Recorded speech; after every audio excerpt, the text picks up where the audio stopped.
here. We got a fun show tonight. We're doing a little celebration because if you signed up for Indie Comics Underground, you already got the first issue in your email last night. So if you didn't, if you're not one of the cool people who signed up, well, now you got to wait till Monday till it goes out wide to the rest of the world. So I've got some guests here tonight. We're going to have a good time. This is my sort of the it's sort of the Indie Comics Underground launch party, if you will. We're going to talk all kinds of comics, and we're going to have a good time. So right now, tonight, I've got Michael Stark, who's one of the writers on Wolverton, Thief of Impossible Objects. Hey.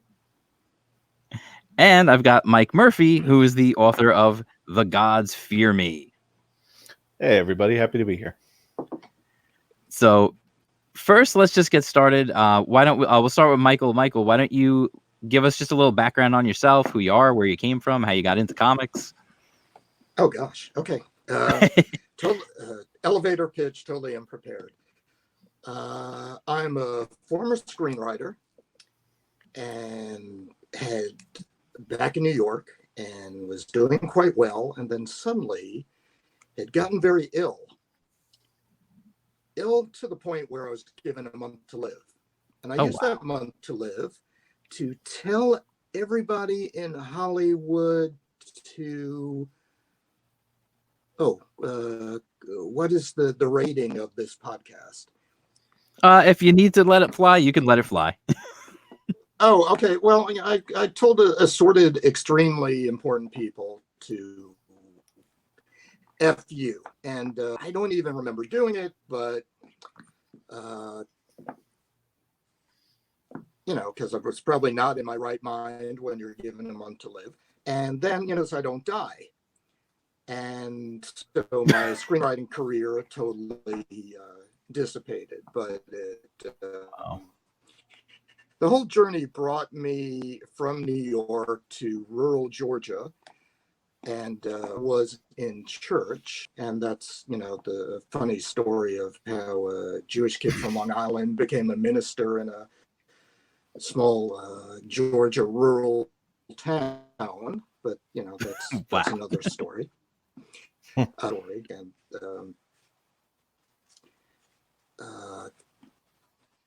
I met Terrell, who said he was praying for somebody to writing. Very careful of what you wish and pray for. And we became writing partners, and was kind of mentoring him, teaching him, and we're writing these crazy action things. And, trying to resurrect my old screenwriting career with a lot of people still angry at me, even though, this is like 15 years ago. So we had written Wolverton, and it got picked up by Fox. But, in these days, getting a script optioned does not mean you make any money. So things have really changed. So it eventually fell apart at Fox. And as we're trying to resell it in this world I no longer really know how to navigate, we kept going to meetings where people said, if it was only a comic book first, and, me being totally naive was thinking, well, how hard can it be? How hard can it possibly be to make it a comic book? And, it was damn hard. But, with my irrational exuberance and really excited and not wanting to ask anyone to advice so no one would talk me out of it, and the power of revenge, because I really wanted to get revenge on Hollywood, Wolverton, the comic book, was born. And just to tell you briefly, it's about a gentleman thief. It's set in Edwardian England, who specializes in stealing magical items, the accursed, the occultic, and things like the monkey's paw, the portrait of Dorian Gray, the Hope Diamond, but he really, really hates magic. I've read the first 2 issues. I love the book. Honestly, I really enjoy it. It is such a unique comic. And I love just the concept is so interesting to me. When I first saw, he's like a swashbuckling thief. That'll be fun. And then when I realized the layer of, he only steals these cursed objects, that are, you know, surrounded with magic and I'm like that, and that's when I was like, that's brilliant, because that just adds a layer of just like extra, you know, it just adds a layer of extra drama and adventure to everything. And having a Well, character, oh, go ahead. Oh, no, go on. No, I was just gonna say, and having a character who bears a striking resemblance to Errol Flynn doesn't hurt either. Well, it's funny when I was, you know, we were trying to decide what script to do next, and I had written a script for Sean Connery, you know, AA back in the day, and you know, they had liked Sean Connery liked one of my scripts, and it's like I want to write something for him, so I wrote a Gentleman Thief script, which is very different. It was more like an Elmore Leonard type thing. I was talking to Terrell, like, I really want to revamp that, bring that back. And he was just bored. He said, Gentleman Thief, oh, that's so boring. It's like, you can't do that in modern day. You know, how does a thief charm himself into a locked room? I was like, he annoyed me so much. I was so angry. I said, well, what if he only stole magical items like the monkey's paw? Like, he leaned in, and you know, when someone leans in, they're interested. So, all right. And then, you know, we wrote the first act right then and there in about half an hour. So again, you know, this whole comic book came out of fuck you to somebody. Sometimes that's the best motivation. And you know, it's also rated G. It's all families. So here I am, like, cussing like a sailor, but you know, you're from Long Island. It just comes out. That's certainly understandable. I just want to welcome in the author and artist for Fireshine. I don't know how to pronounce your name. Is it Romaine? Yes. Okay. I didn't want to butcher it. How you guys doing tonight? Good. How are you? I'm good. Doing fantastic. Nice to be on your show. Thanks Awesome. a lot, man. Yeah, thanks for coming. No problem. So right now we're talking about Wolverton, which I don't know if you've seen Wolverton or not. It's 2 issues out already. It's all about swashbuckling adventure with a gentleman thief who steals cursed items. Now, he works for the church, correct? Yeah, he works for the Vatican like his father before him. And we'll find out that perhaps his bosses are not that great. But we'll see. But right now, they're trying to keep magical items out of the wrong hands. And the wrong hands are led by Dorian Gray. So, Oh, nice. you know, we'll see. Now, are we going to get issue 3 anytime soon? Do we know when issue 3 is coming? Well, perhaps after I rob a bank. We'll see. Okay. I'm debating, you know, I like this idea of taking these film scripts that went into development hell and just turn them into comic books. So, you know, I'm talking with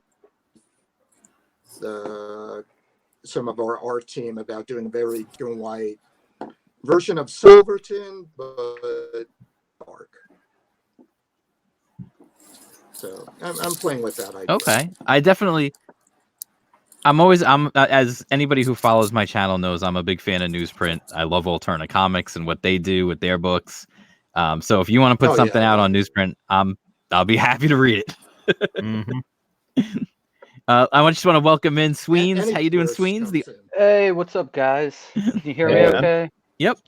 All right. Yeah, I just got back from an awesome kids soccer party. It was great. Oh, yeah. Very, very lively crowd there. They actually had it at a bar, which was kind of nice. Really? So, Wow. uh-huh. It was a bar, restaurant, hybrid, whatever. But yeah, the parents were all like, screw this. And, you know, so we started drinking a little bit. And yeah, it happens. So it's going to be a very lively conversation. We'll see. We'll see where it takes us, you know. For anybody who doesn't know, Sweens is the artist and the original creator of Oddity, which is crowdfunding like gangbusters right now on Indiegogo. Yeah, it's not doing bad. I'm pretty happy with our results so far. It's weird. Like you can't really describe running a campaign and launching it until you can't really describe it. And then when it happens, it's insane. Like it really messes with your head a lot because like you'll go through these bursts where like you're just constantly getting backers, and then all of a sudden like a day will go by and there'll be nothing, and then you're like, I guess that's it, and then it'll flare up for a little bit. Yep. And then What die week down are and you come on? back. And What week are you on? this is actually today is the end of our first week, so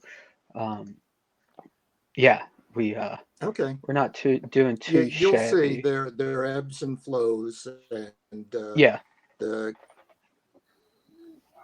your land, it will skyrocket. So Is it really? That's when it really takes off? There's definitely a big bump at the end. A lot of people Yeah. like Yeah. to be dramatic. yeah, the first weekend of last Right. Yeah. yeah. Damn those people, because Yeah. they're the ones that are driving my OCD through the roof. Like, They're like, constantly. we like messing with you. Yeah, exactly. And that's not cool, They guys. like messing with you. Yeah, Yeah. for sure. But Pledge no, now, avoid the rush. exactly. But no, I'm really happy where it went or where it is right now, and I'm very thankful for all of our supporters and everyone that's retweeting and blasting it out there, and it means a lot. Like every person that does something like that, like it adds to the campaign. And yeah, I might be the creator and the artist for it and everything, but like it's not possible without everyone jumping in and adding in and doing little bits and pieces. So every time I see someone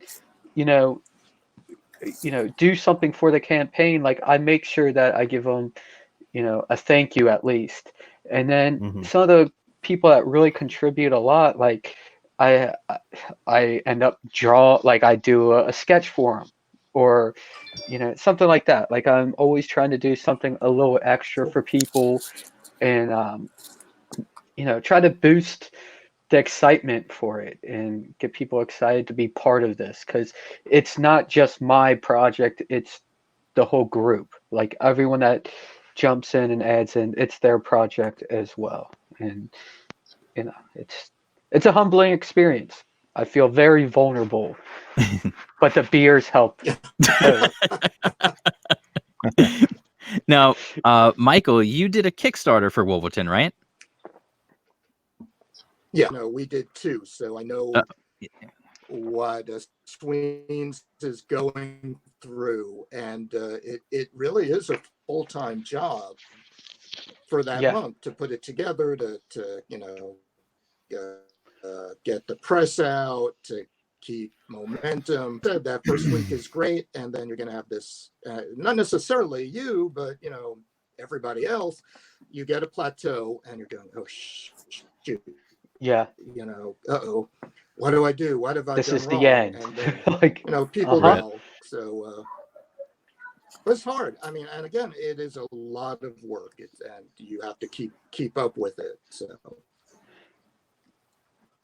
yeah, and I'm at my 9 to 5 every day, and I'm at my computer working, and then I'm constantly on my phone, like trying to talk to supporters. I hate calling people fans. Like it's just to me it's weird, so I call people supporters, and I'm like, thank you, supporters, or whatever. And then right. but I try to be very call them the interactive meta and cheese. personal with them, because I want Yeah. to. and how do they take to that? Well, Are we- if they know art history, they're I the think ones Mike- who, I you think- know, who make And then Romaine, you actually successfully crowdfunded your book as well. Yes, I did, but not as successful as Sween's over there killing it compared to mine's. I don't know. no. Yeah, but I'm you're just still, new you're- to all of this stuff, you know? you're still in demand, so people can still get the book. Yeah, So Yeah. you still got you time. can still get the book. How much before you launched, how much like did you tease your audience with like your work, with the art, the story, all that? Like how did you go about doing that? Like was it something where you just like came like you got your team together, you did a few pages and you blasted it out and then a month later you launched or how like what was the It was I've been doing it. I did this whole book by myself. yeah, that's So pretty for amazing to begin with. 'Cause- few years now, I've been on Instagram and Twitter and Mhm. stuff. I'll just, posted pages and panels of, and stuff. yeah, But I focused more on Instagram. But yeah, I didn't that know that, they weren't like invested in the book itself. yeah. What So that's what from really messed me up. from what my experience with all this so far has been, Instagram's great to put your work out there, like your Mhm. visual art and stuff, but there's this disconnect with the creator. Like Yeah. you're even when you leave little messages and stuff like that, like it's not as personal as Twitter, I guess.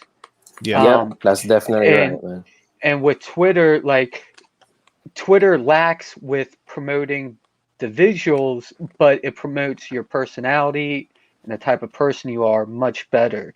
And when you engage with people and you let them DM you and you talk and you let them know who you are and you just be yourself and just be a goofball, whatever. Like that's who I am. Like I'm just a straight up goofball. People can crack jokes at me, make fun of me. I'm a manlet, it's cool. Like it's all good. And but I also love interacting with supporters and I love to talk to them and get to know these people and I think that builds a lot between the creator and potential buyers and stuff. And It definitely does because that's what I've been doing for the past few weeks. I gained so much supporters Mhm. from Twitter itself. It's like hardly no one from Instagram at all. yeah, Right. Only like 2 people or whatever. But I have For like sure. over 2,000 followers on Instagram, and it's like yeah, nobody cares.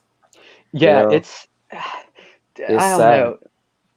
And Twitter definitely has its downfalls. Like there's a lot of negativity in Twitter or on Mhm. Twitter, and Mhm.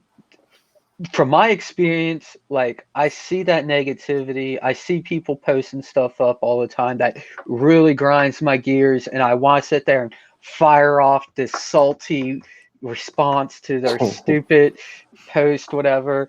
And I just pull myself back, and I'm like, I'm not going to do it. I'm not going to feed into that garbage because it's wasted energy. Like It is.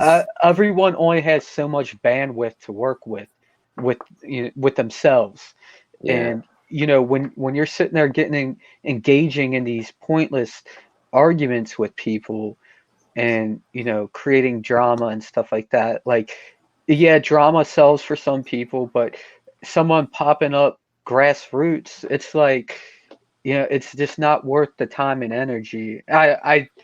I don't know, I don't know if you've done that or not, but just to say, like, it's just not worth it. Like, just Yeah, I You- understand. It's definitely not. mhm. I You stay away also from that too. you also have to It's a keep in mind business, that so the way mix it. Twitter's you also have to keep in mind the way Twitter's algorithm works and the timeline. Like the more you start getting into this pointless stuff with people who don't care Yeah. about you and we're never going to back your book anyway, the Mhm. less they're seeing your promotional tweets. Yes. Yeah. They're seeing you, you're exposing yourself and seeing what triggers you and stuff like that. And maybe that does gravitate some people towards you, but it's just not worth it. Like, Ethan he'll get into stuff with people, but that's kind of his online persona at the same time. Like uh with his live streams and stuff. Like, that's part of his shtick right now, and so it works for him. But for people just popping up, I think it's best to just be reserved and interact with the people that show positivity and stick to that, and show that you're here to promote your book and promote your work, promote yourself, and and then you'll get good people. Like, it's like a microcosm of real life, Twitter. Like, Yeah, it is. the I more agree. positivity you put out there, the more you'll get back. Because I haven't had one. I say it now, and tonight I'm going to get a million of them. But I haven't had any negative like feedback or people attacking me or saying anything like that. And Well, I think I if you're focused on promotion, if you're focused on putting your work out there, and then everybody has their own little, I mean, it's a weird situation because you're not just a business account, you're not just promoting. It's not like, you're Wendy's and you're just putting out like, hey, buy the Baconator, like, Yeah. like, you are still a person. So you got to have some Yeah. personality in there as well. So you Mhm. definitely need like this mix of, and everybody has their own. So like, Yeah. I know, like for example, I know with Sweens, I know, there's always the Snake Mountain story. Yes. And then, Cool. Oh, yes, the Snake Mountain story. but I Yes. also, Infamous. know like with Michael, for example, I follow him on Twitter, and he posts all these cool old books that he Uh-huh. gets in his books, and like all this amazing old artwork and random deli slicers that neighbors leave on the corner out on the street. Like, what? Yeah, He's the like, what? discarded deli What? slicer for some reason is like went viral, but anything about my comic book, gets 10 likes. It's like, all right, I'm doing something very wrong here. I spoke with Rob Willis, who's just a phenomenal artist in Comicsgate community, and I'm sure you guys are all familiar with his work on Shinobi Sasquatch and course. everything. Yeah. And I was speaking to him one night, and he's like, we're on the phone, and we're just just having a conversation, and he's like, the funniest thing is the piece I posted that got the most likes was the piece that had ink spilled all over it. Right. It like he's like it got so like it just went like people were liking it left and right, and he's like, I think it's like a humility thing. It's like this thing where people look at artists and they only see the best work that they put out there, and when an artist puts a failure up there, it lets people see that like it's not all perfect. Like it Well, bad things happen, and with him, he's such a fantastic artist. I mean, he's Oh, yeah. absolutely ridiculous. So Mhm. And to be fair, that was heartbreaking. yes. Oh, it was. Well, he does everything traditionally, which is so time consuming and it's just an insane it is. amount of work. And when that happened, I was like, look, I can help you out here, man. Like, I can fix this stuff digitally for you. And, you might not have an original ink piece to sell, but, we Right. can work around this. And I sent it to him, like, just I took like his picture offline and did a quick mock-up of what I could do in Photoshop for him. And he got back to me. He's like, dude, that's amazing. How did you do that? And I was like, oh, it's just Photoshop. Like, I work in it every day. Like, not an issue at all. And then, he was having issues, so we called, and then we just started talking for a couple hours, whatever, like just going off on tangents. And when he brought that up about posting something up that showed him to be just like everyone else. Like accidents happen, and there are missteps in creating and being an artist and being a really good artist like him. And people, they saw that, and there's a connection, I guess. There is a connection, and people saw it, and I guess they liked it because it showed he wasn't perfect. And that's what we were talking about, was like, it shows a little bit of humility with an artist and stuff. And but that was a connection that he made through Twitter with a lot of people, and I'm sure he got a bunch of followers and eyes on his work from Right. that. And now those followers will see the other stuff he posts. Yes, and of it will course. lead them eventually back to the book. Of Right. course. And they should all buy it because it's a phenomenal piece of work. I don't care if it takes them 2 or 3 years to finish. Like, I was happy to give them my money, and Oh yeah, But- that book looks absolutely incredible. Mhm. Now, I want to just because I know Michael has to go in like a little bit. Oh. So I just want to get I want to share some screen here. And let me just do this. It's working on a I'm actually like, it's funny, like it always says for everything about like sharing and all that kind of stuff Mhm. that you should do, like it should be on a good computer. I'm on like a Chromebook and this stuff Ooh, works. there So you go. Yeah. so this is the Wolverton Hey, that site. looks familiar. Now- Yeah.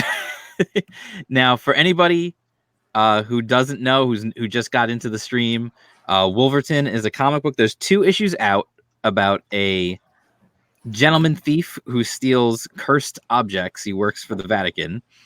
Now, what I wanted to say, and I tweeted, I actually made a video about this too. Here's some of the art you can see. Now, the artist is Jackie. What's her last? I forgot her last name.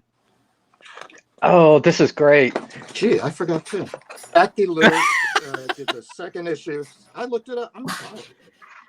See, I'm not drunk, and I did not have a root canal. I'm just old and tired. And the first issue, Derek Rodenbeck did the art. So 2 different artists. And you the can see, cover, like, which is him, that beautiful diamond, is Josh. Jordan. That's so great. Thank you. That's so great. That image right there, everything about that is just beautiful. Just the composition Thank of it, everything, the colors. yeah, it just when you see that image, like if I happen to be walking through a comic book store and that was sitting on the rack, I would absolutely be drawn to that. Yeah, it punches you right in the face. It demands your attention. It's great. Really like that. Thank you.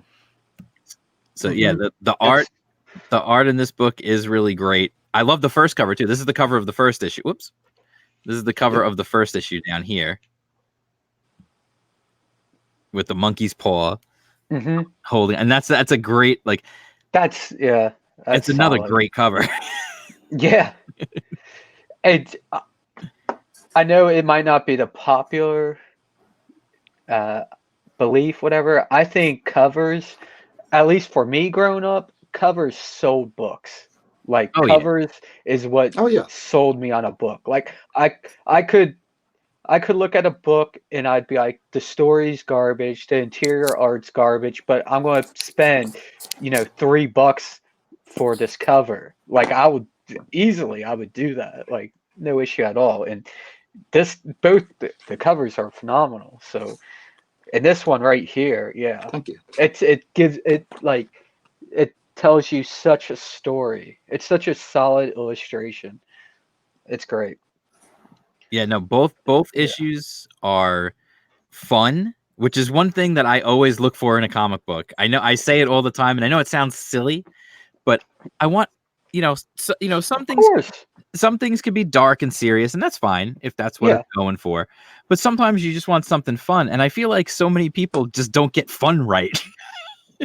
Like it doesn't have to be this insane illustration all the time. Like it just needs to grab your attention.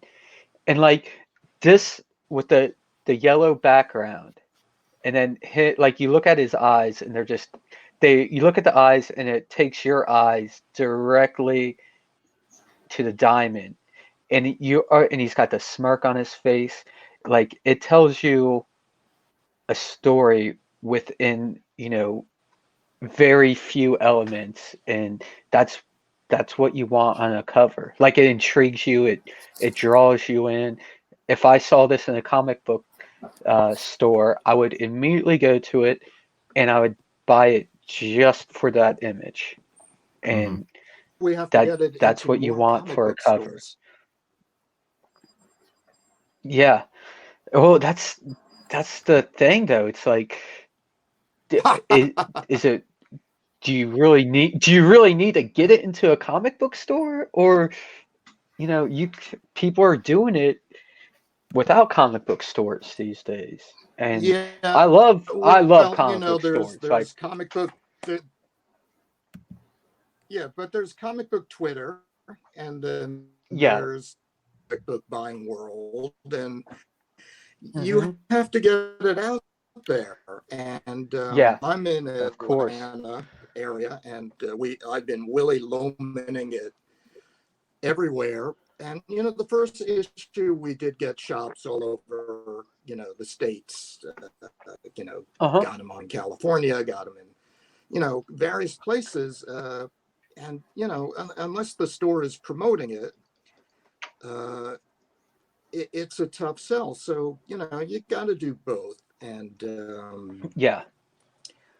I just came from Dragon Con because I live here, so it's easy. And it's constant promotion mode, and I'm fairly shy. But when you're recoup hours of work, suddenly you're not so shy. But very true. It ain't easy putting out a comic book, and obviously as an indie book, and if you ask me when is issue 3 coming out, I'll say I don't know, eventually. You're not going to get into Diamond if you say things like that. So and we have other publishers interested, but it still means me finishing 6 issues on my own, which is hard. It's so every I just don't think everybody anyone on this can. chat really hard. Yeah. Yeah, exactly. Because, and because like, even I if may never get a film produced, but I have a comic book produced. Well, and I was going to say, the one thing is, for me, I ordered directly, from the shop, from your website. I figured if I'm going to, the way we're at now, it's hard sometimes. You can't always find stuff, especially something like this. So I said, you know what? So I said, and you tweeted out that you were running a deal, and I believe you're doing the deal still. Yeah. We're still doing so. Go up. I ordered. Don't go to the 2-pack. Go to the 1-pack. Yeah. So if you order issue 2, and I understand comic books are not cheap. I understand the price of shipping is not cheap. So what we're doing is, if you order issue 2, I will throw in a free issue 1. So it's just like you're to your local comic there. So you're not paying anything more, and it's coming straight to you. Real quick question, Michael. Were you did you go to college for art and stuff? I'm not the artist. I'm the writer. Because... yeah. Oh, you're okay. I went to NYU Film School. I'm from a film background, and art history. So, I made so you just draw stick figures, but I know art. It was always a passion. Yeah, no, for sure. I was just wondering because these are high caliber illustrations here, and this diamond here. I couldn't even see it. I got the detail. I got lucky finding our art team. Yeah. Well, our issues took a long time because I gave the artists a lot of time, and they knew I wanted a lot of detail. I wanted books that look like they came out of the 50s and 60s. Yeah, with, and you know, a lot of line work. you definitely have that, and it's like better anatomy than what came out of the 50s and 60s. If you look at a lot of the older books, anatomy's kind of, I guess it's on a back seat or in a back burner for some of the illustrations, but like this stuff's really, really solid. And what I didn't see before, and now I'm seeing it now, is in a diamond, you have that reflection of the people within it. And that's like, I didn't see that before. And it's yeah. And that's that's really every cool. cover, if we make it through the 6th series, concept of Wolverton trapped in something. So, you know, that's Wolverton trapped in the Hope Diamond. The first one, Wolverton trapped in a Say's paw. The third issue, you know, every issue will be a heist. Will be the portrait of Dorian Gray. So, you know, you can imagine what that. No, it's great. Like, this is really fun. I'm not like trying to honey dick you or stroke your ego or anything like that. But well, you could stroke these away. I don't hear that too often. Usually I'm the one that's saying that, but yeah, well, without the double entendre, but you know, oops. When I worked but in no, Hollywood, this is you would you know, every meeting you would get this high praise, you know, and it was all BS, of course, but you know, circle jerk, like, you know. I like being my ego inflated every once in a while. Nothing wrong. It's nice. It is nice to have every once in a while. It's nice to have, you know, just validation. That's really like just validation. But these illustrations are really strong, very fun. They grab you in. And I mean, that's all you need. Like, just it's smart. It's smart illustrating, and that goes a long way. I mean, I would definitely pick this off the shelf, and yeah, I'm gonna have to buy these now. Well, that's the idea. Yeah. I jumped on here trying to sell stuff, and now I'm. Well, if you go to the website, buy issue 2, he's gonna throw issue 1 in, and you're gonna get them both. Yeah. So that's his thank you for me using lube, I guess. I don't know. It's great stuff though. That's yeah, no, it's a really, I mean, it's a fun book. It's a great book. The art is fantastic. I really am looking forward to see where it goes. So definitely, Michael, for sure, if you decide to crowdfund issue 3 or whatever you want to do, definitely hit me up. Let me know, because I will certainly do whatever I can to help you promote it. Well, you know, unless I rob a bank or win the lotto, we will be crowdsourcing the next issue. But I do have to pop off. I'm going to see a friend's band in the city, and though I'm in the Long Island of Atlanta, it means a rather long drive. No problem. Thank you so much for being here. Thanks, everyone. Thank you for inviting me. Good to meet you, Michael. All right, man. You too. Bye, guys. Thanks. Later. Take care. All right. So the link, if you're interested in Wolverton, I've got the link in the description, so you can definitely go check it out. Like I said, it's a great deal. You get both books for the price of one. That's how I ended up getting it. I saw him, he tweeted about it, and I was like, oh, that's a great deal. So I just said, oh, I'll check it out. And I just went and bought it. And I always tell people, like, you got to promote, you got to do what you can do to get it out there. And, you know, as much as I try to help people, I mean, that's really what a lot of what my channel is to just try and help people promote. That's why I did a video the other day about how I do reviews of books I like. I don't do roast videos because why do I need to give more air to something that's not even worth the time? I'd rather do books, you know, reviews of good books. So maybe somebody out there who hasn't seen that book or hasn't heard of it can find it and then be like, yo, this was a good book. Yeah. There you go. Yeah. So, yeah. And I don't know that I fully disagree with Michael's take on like more of a focus on comic shops, but I do think, especially over the next 5 to 10 years, like there's going to be an even heavier push to focus purely on crowdfunding. Yeah. Yeah, I agree. I think we all see it shifting that way. The smart people in the industry are shifting this way, and I mean it's good. It's good for the smaller creators because it's going to bring more eyes on all of us. And it's Mhm. also it's a double-edged sword. I mean, it's also bad because it will, kind of flood us out. But the ones that have the stronger books and stuff I'm sure will, get a little more eyes and be pushed forward. And Sure. I mean, that's why it's important to bring your best foot forward and, take your time and make sure that what you're putting out there is the best that you can do, the best that Definitely. you can push out there. And Well, that's why I tell people, I put it out all the time on Twitter. I say it in my videos too, like lately, especially now that I've been pushing the zine that I did. Mhm. I tell people all the time, like, reach out to me if you're a creator.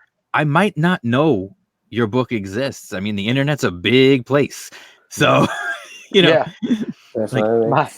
my writer right now, he's like, I can't believe I'm missing out being like, yeah, he that's could have Yeah, jumped good in. old I sent them the link. yeah, jump in here, Dave, you clown shoe. Come on, man. I want to, it's talking about like, a smaller book, but then got my attention, and it was the art that absolutely grabbed my eye. Romaine, let's talk about your book. Yeah, let's Okay. check it out, dude. Bring it up. Fireshine #1. I'm going to share the screen again. We're going to bring that sucker up and wait until you I'm- see what this looks like. I'm familiar with Fireshine. Okay, good. I think we've had a few exchanges on Twitter, Remain. Yeah, we have. Yeah. Yeah, this is the Hell yeah, Indiegogo dude. right here. It's still in demand, so if you're interested, you can still back it. When did you launch your campaign?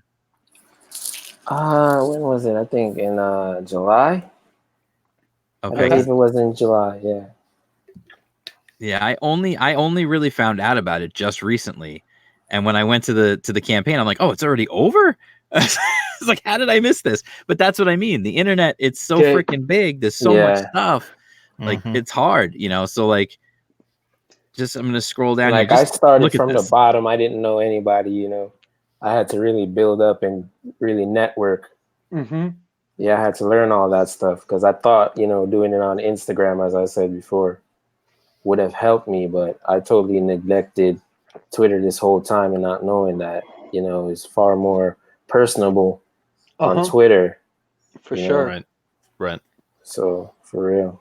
Well, and it's definitely, I mean, like, YouTube, between Twitter and YouTube seems to be like the magic combination, Yeah. that gets people. And whether you have your own YouTube, I mean, having your own YouTube is great, but not everybody has the time or the ability to really do that. So even just being on other people's channels, that's one of the reasons why I wanted to have you on, because I was like, this guy's book needs to get noticed by more people. Mm-hmm. Thanks, man. Like, look at it now.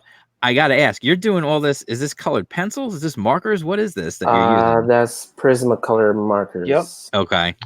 Okay. That is ridiculous. Like, look at just when you'll get to know me. When I say something's ridiculous, that means it's good. Yeah.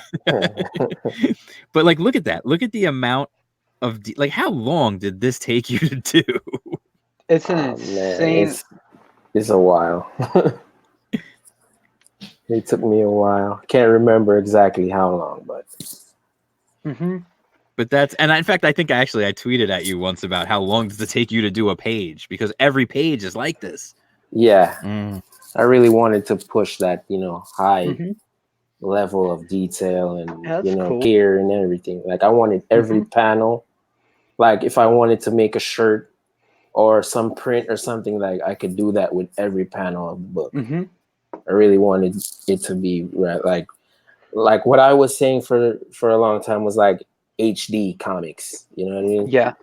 like pushing it farther and farther. Now Yeah. you take it into Photoshop and you do some like Yeah, I did highlights. with the interiors. Yes, I did. Yeah, I colored like it the light with Clip shining Studio. around them. Yeah, no, Mhm. that's sweet. No, that's a smart choice because Yeah, it'll make things pop a lot more than. yeah. I wanted it to be like more cinematic feeling, No, it's more straight, dude. 3D looking. You know. Yeah. Yeah, well, No. you're using all the different tools to get one cohesive, one big whole that's bigger than the sum of its parts. Yeah. Like now, tell us just a little about the story because you're writing this as well. Yeah. Yeah, it's a Well, lot of work, man. yeah, it is.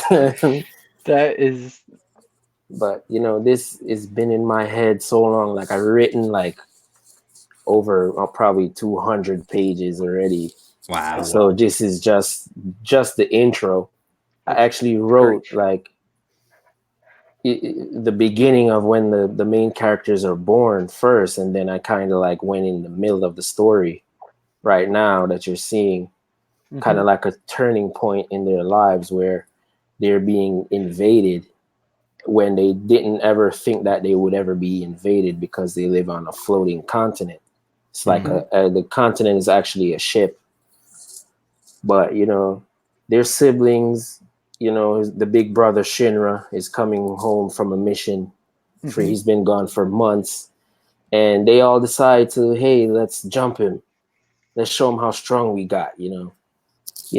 Typical sibling rivalry stuff. Yeah. And at the same time, he's like, yo, you guys aren't like feeling this right now. Like there's something definitely wrong. There's something like blocking me from sensing things that's in the sky. So that's why I kind of show those birds, because those birds are actually like alien type beings and whatnot. But I wanted it to be like, Dragon Ball Z and stuff like that. I was going to say, you got a huge anime influence, or manga 100%. Influence on your work. Yeah, I really wanted to be, high speed, cool, like Devil May Cry, stylish, combat, and really have a really deep story with the deep lore that have a long history and stuff like that. I really wanted it to be as detailed as the artwork is. I want the story to be as detailed as that. So I really try to push that. But no, it's you definitely have the detail down. There's a ton of detail in these pieces. Yeah, no, it's very fun stuff, man. Thank you. That's why I said, like, as soon as I saw it, I said this piece right here, the middle panel on the right, where it says this is a prime example of how clueless you guys are. That's very strong. Like that pops out to me. That's a very cool. That might be my favorite panel that I've seen pop up rolling through here. It's very strong, very fun. It has a lot of character to it. Yeah, that's cool, man. Very good. Man. That's why I said, like, as soon as I saw it, I'm like, how did I never even hear about this? And then I got to get other people to see this. Because once you see it, like, look at this. Look at this. This is a good, very good piece right here. That's cool. Like, that's nuts. Come on. Yeah, dude, you're doing it. You're doing it, Romain. You got it going. Yeah, I try, Yeah, I try. I try. Romain knows. Yeah, that's great, dude. Yeah. How old are you, Romain? You're young, aren't you? No, I don't know if you consider 32 to be young, but mostly. I'm 35, so yeah, you're young to me. So okay. A few years. I'm 44, so everybody's young to me. Yeah, I didn't like it's hard to judge on people like how long they've been at it and stuff like that. Like you see Carl Rowe, his stuff, like he's 22. He's 12 years old. He's 12. he's yet to touch a woman, and he's just like producing insane stuff. And I didn't know if you're like much younger or anything, but no, you're producing great stuff here. Very action packed, very eye grabbing, and no, like this the whole crowd raising campaign thing is such a weird trip, dude. Like Yeah, it is. it's like you got a hold of some funky weed, you smoked it, and all of a sudden you're like, "What? Okay, now I'm in it. I just have to roll with it. You gotta roll with the punches." And yeah, like you can't get discouraged by if your first campaign doesn't blow up and become like $45,000 or something like that. Like these are one of those things where like you build an audience and Yeah, you keep I know. working you keep working at it, and you create a fan base, and just be personable, and you're putting the work in, and it'll get there. Like you're going to get eyes on it, and you just got to be positive about it. And also you got like the same thing is like you got to be like as an artist or a writer, you got to be super critical. And when people call you out on something, like, dude, when people call me out on stuff, it pisses me off so bad because it's usually true. And then, and it hurts your ego, and you just got to put that to the side and like just roll with the punches. I mean, usually I don't hear too much on Twitter about it, but when it does come up, it's like, okay. But you gotta look at the person, you gotta do a little history on them, see what they're producing as well, and see if it's just like sour grapes. Is this person just being a dickhead, or do they really have some constructive criticism? But no, you got some really detailed, fun work going on here. You can grab people in, and don't get discouraged. If you don't I'm No. discouraged right now. Like I and cut it just out for a minute there, guys. I don't know if you noticed. Yeah, it spun for like a second. I Yeah, was ranting. Yeah, I was for a ranting. second. I was ranting. But look at I- like what, like Romaine, like This look is at like great. just Yeah. people in the chat, like yeah. Rare Logic. He says like that is amazing, that color. Wow. Yeah. Comics Forevermore, my boy who was in ICU. He's got the article in there, Mars J Ultra. He wrote, wow, those colors pop off the page. Paula Ritchie, beautiful textures. Like everybody's got great stuff to say. Like, as soon as people see it, Awesome. they realize like, yeah, this is legit. Like Yeah, I just want people to know, like, this is like, I'm so 150 million% invested in this book. As I said before, I want the story, the art, the colors, everything. I want to be super fleshed out. Like, I want people to touch it, look at it, think that they could be there. You know what I mean? Mhm. Like a video game. You know what I mean? Like this 3D alternate reality thing. You know what I mean? Mm-hmm. and it looks like you got a lot of pages done already. I got dude, you gotta the be going whole through thing. so many markers, man. No, I did those in Clip Studio, as I said. Oh, okay. The covers I did, traditionally, and I have Traditionally, other artwork illustrations that are traditional, but for the Okay. interiors, I use Clip Studio. But all the artwork is done. What I'm doing right now is coloring and lettering. Mm-hmm. So everything Nice. is already done already. Yeah, so everything is drawn already. Everything is drawn already. That's awesome. Even That's cool. stuff. I got stuff for the next book already done. And Really? I did Wow. as I said, I wrote over 200 pages. There's like 10 chapters. This is only 2 chapters and a little bit of the 3rd chapter that I'm putting in this first book. Okay, so it's a 50-page book with 30 pages of extra stuff in the special edition. Yeah, Mm-hmm. that's gonna be the sketches and stuff that I did, all pre-production work that I did. And here's the thing, I mean, right here, like just going through the tiers, like the book, $12 for the book. like that's a great price he's coming in at. Yeah. When you see what a lot of crowdfunding books come in at right now. That's a Yeah. fantastic buy-in right there. Yeah, try to It's- make it fair, because I know coming in that not a lot of people know me. So I try to Yeah. make the price appealing. Mm-hmm. And then you see it like $12. You can even get a black and white version. Yeah. Now it says manga style. Is that actually manga sized as well?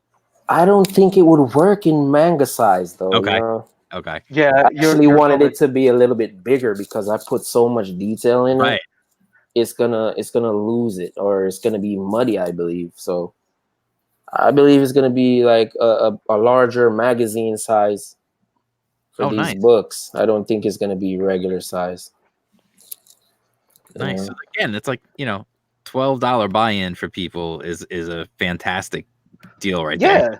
You got shirts. You got a lot of stuff. I mean, you got the special edition is $23, and that's the one with all the bells and whistles, all the extras. Yeah. So again, that's coming in at even less of what some books start at right now. Exactly. Yeah. So people, please help me out. This is what I do all day. Yeah. Color this book and be a dad. Uh-huh. I really that. need this. I know that feeling, man. Yeah, man. That's for sure. I'm telling you, and that's like again, that's what I'm trying to do is just keep promoting, keep helping people promote, get eyes on stuff. Yeah. Jam's like one of the beams that come off the human sunbeam. And that's how I look at all these guys that they do these streams to promote other people's work, and it's like, if someone invites me on, I don't care how many people they draw in. Like, of course I'm going to jump in. I'm going to jump in and and have fun with it and promote and do the thing. Like, you gotta be humble with this stuff. And I don't care if I'm going on Ethan's show or if I'm going on anyone's show. Like, I'm going to be humble and go out there and promote my work and check out other people's work. And if I don't think someone's work is worth chiming in on, I wouldn't chime in on. But you're putting a lot into this book, and I think it's definitely worth people to throw down $12 for a book, because you're shorting yourself more than anything. And I completely understand where you're coming from, where like you're not known or anything like that. And I was coming from the same spot. Like I was full of doubt and everything. The night I launched, I was like puking because I was nervous. I was like, I don't know where. Than me. I had no idea where it would go. And but you got some fun stuff here. You're dedicated. You see the passion in the work, and also like people should buy into it, because it's only going to push you to be better and create better stuff. Like, that's how artists work. Like, we get better as we go on. Hopefully, like, if you don't, someone needs to check you. Like, but this is really fun stuff. I think if you don't, eventually you just kind of fall to the side as other people work harder to move past you. Exactly. You do. And we don't have to name names, but we've seen other creators that's happened to, and people see it happen.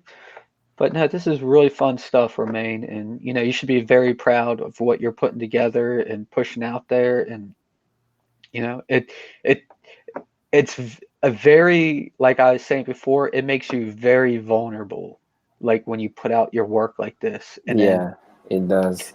Like you're inviting in a lot of criticism and attacks, like on your work and stuff like that. And it's very uncomfortable, but it makes you grow. So it's very awesome that you're doing this and pushing it out there. And being humble about it, and it's all very good stuff, dude. It's only going to get better for you. You continue this path, it's going to get better. Like it will. Thanks, man. That was, I think, for me, like that was the thing that kept me as I was getting old, as I was growing up. I used to make my own comics all the time when I was a kid. In elementary school, middle school, everything. I was making my own comics, and people used to ask me. Everybody asks kids, "What do you want to be when you grow up?" And I always used to say, "I want to be either a comic book artist or a marine biologist." Didn't turn out to be either one of those things, but. You're helping out comic book creators. That's okay. But what's funny is then I decided and I think I've told this. I'm sure I've told this story before. I used to draw every day, all the time, and then I stopped because life got in the way. I stopped for like 20 years. Yeah. Oh, wow. Wow. And then when my daughter started going to school, she had to bring snack bags to school every day, and it had to be in a brown paper bag. And you drew on the paper bag. I did. All the time. You know I did. And drew so many dicks on his daughter's paper bag. It was like I used to draw like whatever she would want. I would ask her all the time, like, what do you want on there? You want Phineas and Ferb? Okay, I'll draw Phineas and Ferb. Like whatever it was. And it was funny because it sparked that passion. It got the juices flowing again, and then I started drawing again, and then seeing all this stuff, like all the crowdfunded stuff, and all the available, like the tutorials and everything else that people were posting, and watching, like Ethan used to do all those portfolio reviews. Yeah, right. Yeah. Watching those things is like getting a class without paying a dime. Because it exactly is. You learn from those. Freaking Indie Dave, my writer, he hit me up. This was a couple months ago, and he's like, "We're going on Malin's show," and I was like, "When?" And I think he was like, "Today" or something. And I was like, "Really? Like we're just like I don't think I even said it to him. I was just like, "Oh God!" Like because John Malin will rip you a new one, like in a good way. Like he will. He's very, critical, but you can only get better from hearing this stuff. And immediately I was like, oh God, I don't want to go on here. I don't want to hear about all the things that I did wrong and all this stuff. And we went on there, and he actually was very complimentary on the work, which was a huge relief on me because I was so worried about that. And then we went on again, and then after we went off air, he suggested something for a panel, and I was like, that makes total sense. And it was great criticism. It's one of those critiques that it's so minute, but it makes such a difference in your work that like I just had to accept it and be like, yeah, like that makes sense. And it was great to hear that because I want to get better, and it doesn't matter what amount of money or anything that gets thrown at a campaign, I still want to get better as an artist. And I know that the moment you're complacent and that's the moment you start dying as an artist. Like that's the moment that you're not growing anymore. And so yeah, exactly. You can't be a snowflake artist going on the Malin show. Exactly. Comics Forevermore. You are so correct. Yeah. I would love what I would love to do? It would be really, it would be stupid and it would be a waste of his time, but it would be funny.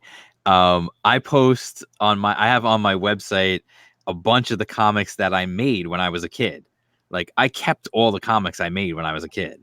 Wow. I still have them. I wish I had mine. My mom threw mine away. I used to fill up notebooks upon notebooks of straight comics, man. Oh yeah, no, I was like a hoarder with that stuff. Like yeah.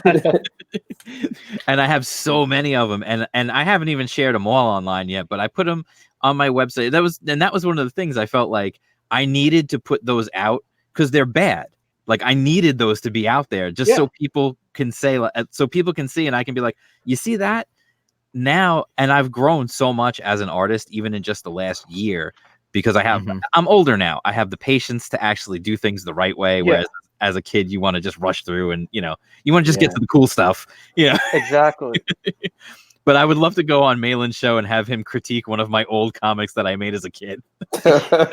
It would be a bloodbath, I'm sure. Yeah, but it would be funny. It would be very amusing. It would be. I mean, I laugh myself. I post videos where I go through my old. I call them Jam Comics classics. And I post videos where I go through them and I crack myself up as I'm going through, looking at them. Like if you want to hear me really just start laughing, there's one I did for a comic that a one called Blaster #1. I was hysterical laughing. Yeah, dude, I was hysterical laughing the whole time. Like I literally just cracked myself up as I was reading through this comic I made when I was a kid. You're like, what was I thinking? Yeah, it's so funny. Oh my How god, insane was I as a kid? Yeah, no, I went through. I did a YouTube video a few weeks ago where I went through all my old stuff in college and high school, and like I'm going through all these old boxes up in my crawl space, and I'm just looking at all these old images that I drew and stuff like that. And some held up, most did not at all. And then at the very end, I'm like, oh, well, I think I'm out of everything.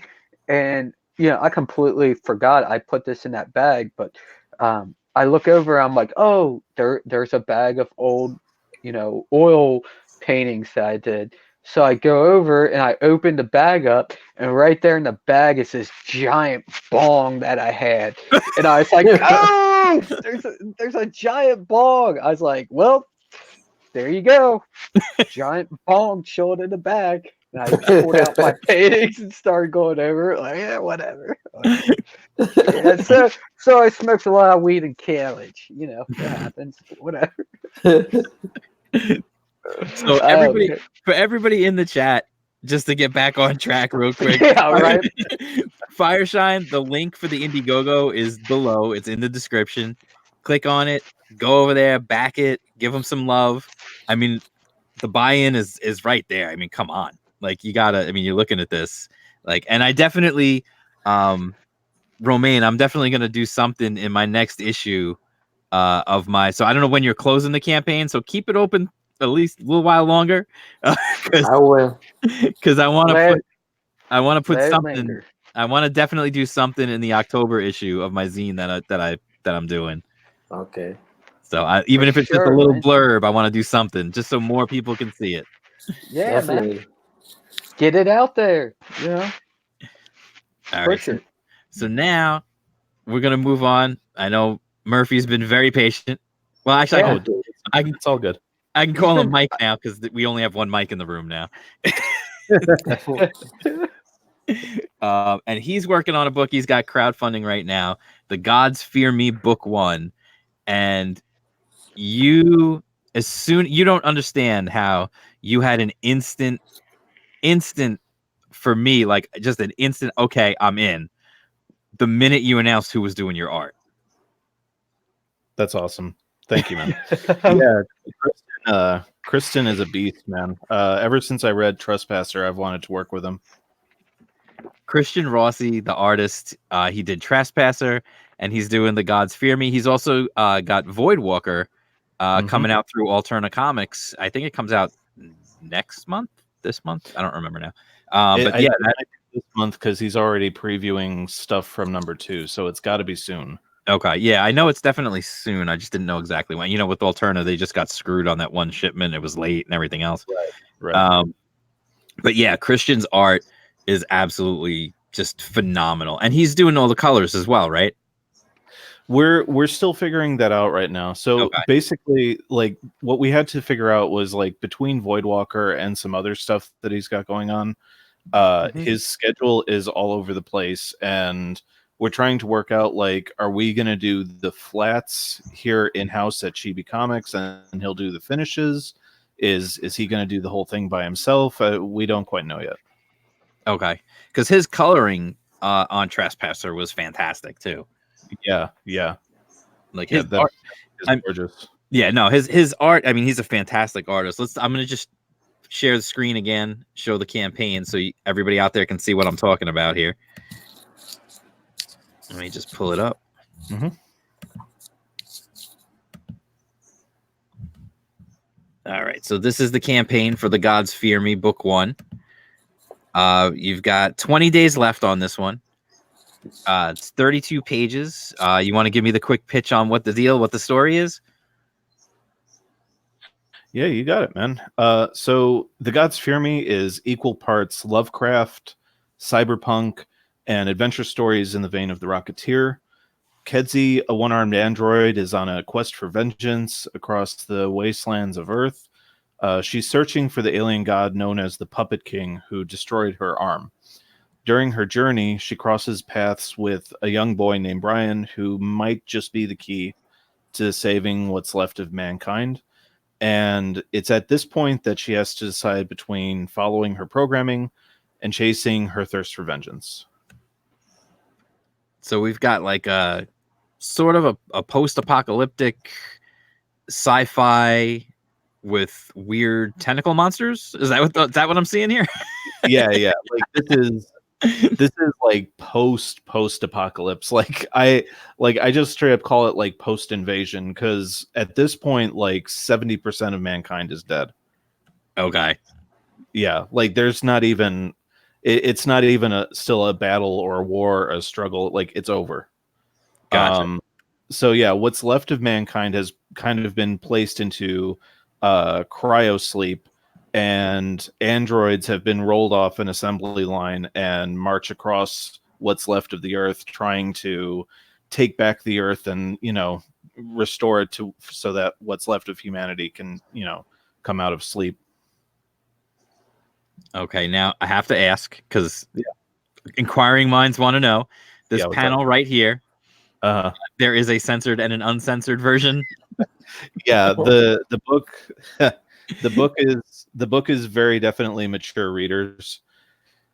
So it's funny. I It's always got titties. yeah, there are titties. There are titties. I always tell this people like story in the script.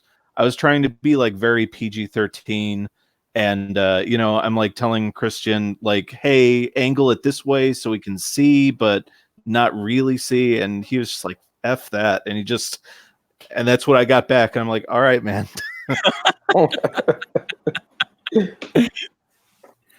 It's funny. Like I hear, I've heard Antonio Bryce tell stories about how he sends the script to Kane and White, and he'll get pages back and be like, I did not tell you to do this, but Right, it's right. awesome. But it's awesome, so we're keeping it. Yeah, So,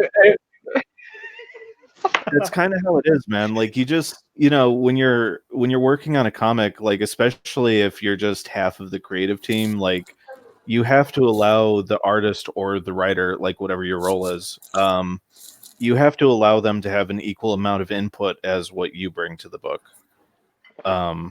Like those always make for the worst collaborations whenever you hear like a writer being like, like they didn't do exactly the way I described it, and they didn't use this camera angle or this number of panels. And it's like, dude, like your job is only half of the production on the book, arguably less. Like you got to let the artist have some fun with it. Yeah, of course. it's so true, and you'd be a dream or dream writer to work with, because you understand your limitations creating. And Right. yeah, I've dealt with writers that they're like, no, it should be like this, and you're like, but I'm a visual artist, and this makes more sense. Let your artist be an artist, and you be a writer, and and I see that in your book. Like, Thank you, man. no, that's like it's a huge Just thing. love to let them do their job. You're going to get something better than what you envisioned if you can just let go of that controlling aspect. And B, they're actually going to enjoy doing it. Which will make the work so much better. Yeah, this stuff's great, Mike. Like this is really really fun art right here. Like this panel right here. I keep trying to scroll up and down on my own computer. I love the story, by the way. It's so awesome. Great idea. Thanks, man. Yeah, Thank you. it's definitely, this definitely is going to be, I can't imagine. I mean, honestly, it's funny because as I'm looking at it, talking about the colors, like even black and white. Yeah, this is awesome. It works. Sick. It works. Yeah, yeah. Yeah, like further down, I just posted up some rough color flats that we posted, and I'm torn, man, because like I really like his black and white work. Yeah, yeah, here we go. Yeah, no, I mean that's the thing. Like, I mean, I know, you know, if you get a fan, you know, if you have a good colorist doing the colors, it's still going to be great looking. Right. It's, you know, either way. So sometimes it's hard to decide, like, do you just keep it pure of just the lines, or do you add that color? Like, it's definitely a tough decision to make. Yeah, like so like the $10,000 stretch goal is that's when the book goes full color, and we're definitely considering, like, if we hit that, like maybe producing like or offering a newsprint version that's just in black and white for anyone that wants that version and not color. That's cool. Yeah, but we'll see. We got to get there first. Right. Well, dude, right now the black and white holds up. Like, yeah, it definitely holds up. Like it looks really good. It's simplistic enough for a quick read. Like you read, like with your eyes, you look over it and you capture exactly what's going on. Yeah. And you know, that's huge for an artist to be able to do. Like it doesn't always have to be, like, it depends on what style you're going for, of course. But you know, like Mike Mignola, I always bring him up like on every stream. And you know, just because his whatever, Dave. Dave's over there. He's talking shit. but and I like how his avatar went right over your face. Yeah. Oh, exactly. Right. It's fine. He does. I need to be on a short leash. I'm kind of a loose cannon at times, but no, like being an artist and creating a visual story, and in the comic book medium, it's like if you can do it as few strokes of the pen as possible, like it does help things out. I can't do that. Like that's not my style. That's not what I can do. I wish I could. My mental illness doesn't allow me to do that. Like I always have to have a million strokes in there. Sure. Like I'm That's how I am too. exactly. It feels like I got unfinished, and I wish I could do some really cartoony, simple stuff. But it's like I can't. Doesn't work. Yeah, I got a stroke off all over the page, like everywhere. I've heard that about you. I've got a problem. As long as I do it in my studio, I don't have any problems. But right. Yeah. Listen, however you get that book done, it is what it is. We don't need to know. Yeah. I keep my stroking off to the studio, you know? But no, this is some there's the quote back in the book. You're just giving Dave more and more material, man. That's kind of how we do it, you know. Yeah. But no, it's I'm not just stroking you off right now, Mike. This is some really good work, though. This is okay. This is great. I was going to ask right here. Yeah, that's awesome, man. No. Yeah, thanks a lot. I I absolutely love Christian's art, and so as soon as I heard that he was working on the book, I was like, "Yeah, I'm buying." Like, it's just no doubt. There's just no doubt. Yeah, how do you pull in all these great artists? Like, Man, you always get really solid artists on your jobs, and it's I like, don't how know, does that man. work? Like, I'm 2 for 2 so far. Like, when we committed to the whole Comicsgate thing, like Kelsey Shannon and Christian here, like they were like top of my dream artist lists, and like right Yeah. out the gate, them are like, yeah, let's do this. I'm like, what the hell? That's pretty amazing. Yeah, Like, I know I like even it's just like, this is too easy. like, well, I was gonna say, even like for me, like reaching out to people just to hey, I'd like to do a little something in this fanzine I'm putting together. Like, it's free. It's not gonna cost you any. Even with that, like reaching out to some people, and I'm like, and it's not gonna cost you anything. It's not gonna take any of your time. It'll be fine. Like, maybe I'll shoot you a few questions or something. And like, and even with that, I've had people who are like, yeah, maybe if I have the time. But and it's like, Right.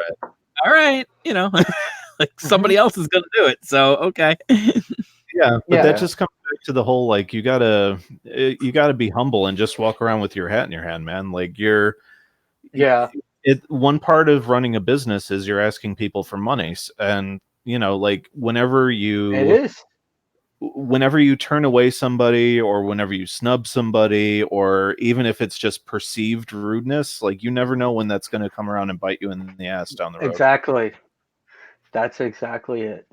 I for my book, I contacted a very, very popular tattoo artist, Mhm. and I met him a couple times. He's done work with Marvel and DC and stuff like that, and I met him, and we kicked it off pretty well. And then for my book, before the launch, I hit him up, and I was like, "Hey, I don't want to sound like a chump here or anything like that, but I'll throw you a free book and a free sculpt of the character if you promote my book." And I didn't hear from him for a week, and I was like, I guess I rubbed him wrong. And so, like, on my messages, I just deleted it. I was like, I'm done. Never going to think about that again. And then he contacted me back, and he was like, no, dude. He's like, I'm all on board about promoting it, but I don't want to be like a corporate shill and promote people's work like just off their work. He's like, I'm going to draw your character in my style and promote it like that. And I was like, are you serious? Like you're going to do that? He's like, yeah, no, it's dope. I love the style. I love the character. I'm going to do it in my own thing, and we'll promote it like that. He's like, I just need to get a little bit of time in my schedule, and we'll give it a push. And I couldn't believe it. Like, I was like, this guy's got over 500,000 followers on Instagram, and he bothered to give me a message back and like talk about it. So yes, go to bigger artists, be humble, don't blow them up all day long, whatever, and make yourself a nuisance, but do stuff like that. And maybe you'll hit a nerve with them, or maybe it won't, but it's called making a move. And Yeah. sometimes you gotta make moves, and you gotta put your ego to the side and understand that this person's got a bigger following than you, and it could help you. And and you push like that. Like, that's how these things work. But definitely Yeah, be humble about it. like with Okay. Kelsey, what was amazing about Kelsey is he was hanging out the night that I was on with Ethan, and he got the rest of Samurai financed. And so like I kind of got to know Kelsey on that stream, and Kelsey was like kind of into the way I was describing Samurai and Dinosaurs. Hmm. And after we hit funding, like a day or two later, it was suggested to me like, hey, like the main cover that you've got isn't bad, but it could maybe like, could you get something that's like a bit more punchier if you're looking to like keep bringing in cash like during your in demand phase. Of course. And yeah, so like, you know, like obviously, like I said, Kelsey was at the top of my list, and I'm like, well, you know, like it doesn't hurt to ask. And I dropped him a line, and he was like, hey, let's make this happen. And that was it. he was smoking a cigarette, a joint at the same time, drinking a beer. Like, let's do it. Like, Dude, on that dude's stream, awesome. on that I love stream that with guy. on that stream with Ethan, I described Samurai as the movie that Kurosawa and Harryhausen never made, and he was just like, that's a great way to describe it. he was just like, just say that shit. Don't ever say anything else ever again. That's your book. He's cool though, man. That's awesome. You Yeah, know? he's great. He's great. And yeah, it's. But see, like you sold yourself to him, like you know, you weren't like. Of course, he saw the premises of your book, and he was like, "This is awesome. I'll jump on board." But with your social interaction with him, that's another thing that persuades people into working with you. Is you gotta jive with people. People want to work with people they think are cool, and you just know, don't be a dick. that's what it really comes down to. Is just don't be a dick, and everything in life. Just don't be a dick. Yeah, that's just advice in general. Yeah. But no, you're putting out some like really awesome work though, Mike. Like, thanks, man. You are like, there's a lot of forethought in it. There's a lot of fun involved, and you know you're putting together great teams. Like, yeah, like just keep fucking doing it, dude. Like, it's great. That's the plan. And you're also based out of Portland. You fucking lunatic. What are you doing in Portland? Get out of Portland. Yeah, like there's talk about that, man. We might be in the next couple of years leaving. Yeah, so like originally my wife and I are from Chicago, and we moved here back in 2005, and like the city was still like liberal to a fault, but there was at that time there was kind of this like live and let live attitude. Yeah, and it should be everywhere, as it should be everywhere. And it was just cool. And coming from like some of the stuff going on in Chicago and some of the stuff going on in our personal lives, like it was the place that we needed at that time in our life. And I hate it, but that's kind of not what Portland is anymore, and it breaks my heart a little bit. Well, I live in Columbus, Ohio, which, if anyone doesn't realize, is the gay mecca of the Midwest. Like, which is it's fine, like whatever. I don't care, but at the same time, like, it is the gay mecca of the Midwest. Like, you get all sorts of people here. That's so funny. I've never heard that. Yes, it is. It definitely is. And now, I mean, I live a little bit out of the city, not as far as I'd like to, but yeah, like I was just busting your balls about being in Portland. Like I actually have a good friend that lives in Portland, and you know, he's like, yeah. He moved out there. It was pretty much the same as you were saying, and now he's like, it's gotten kind of weird, but you know. Yeah, I mean, busting your balls because everyone sees it online or you know in the media. Like it's the haven of far left extremists. Like. Yeah, it's no joke. Like I always say, like whenever we get wind of there's going to be a protest or if there's going to be anything, like we just steer clear of the city for that whole day.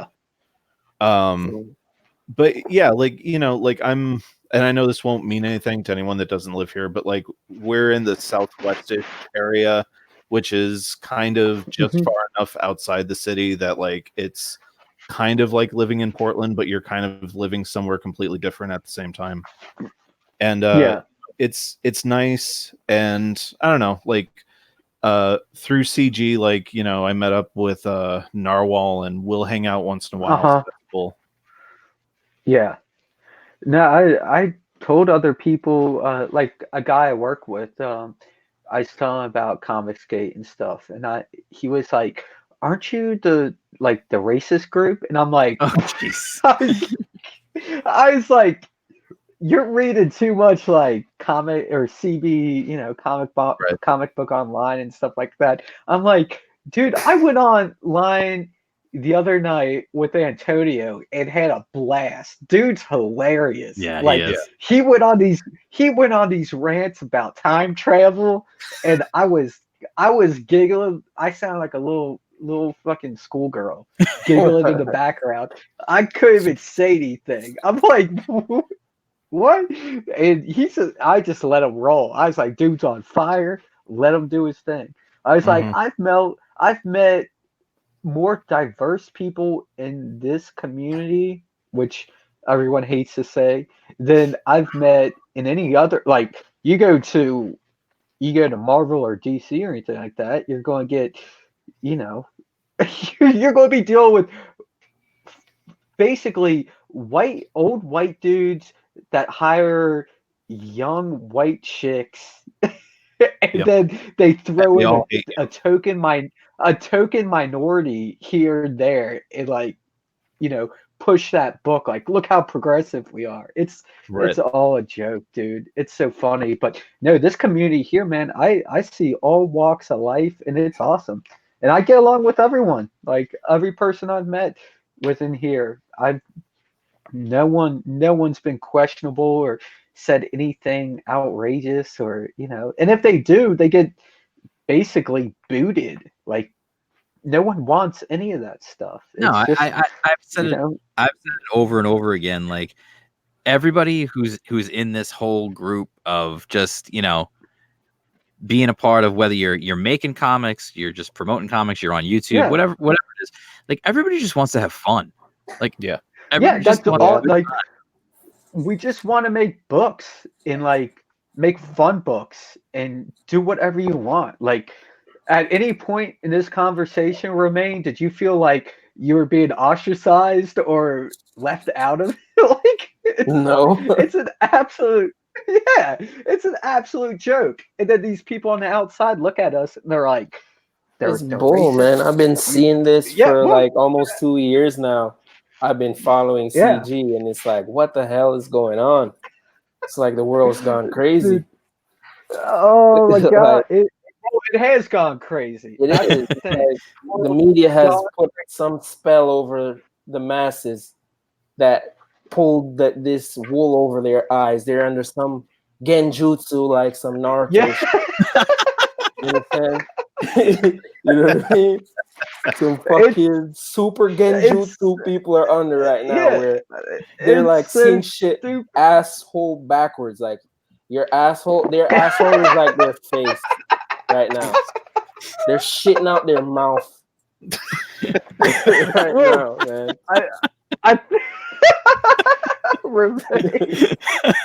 Coming at it.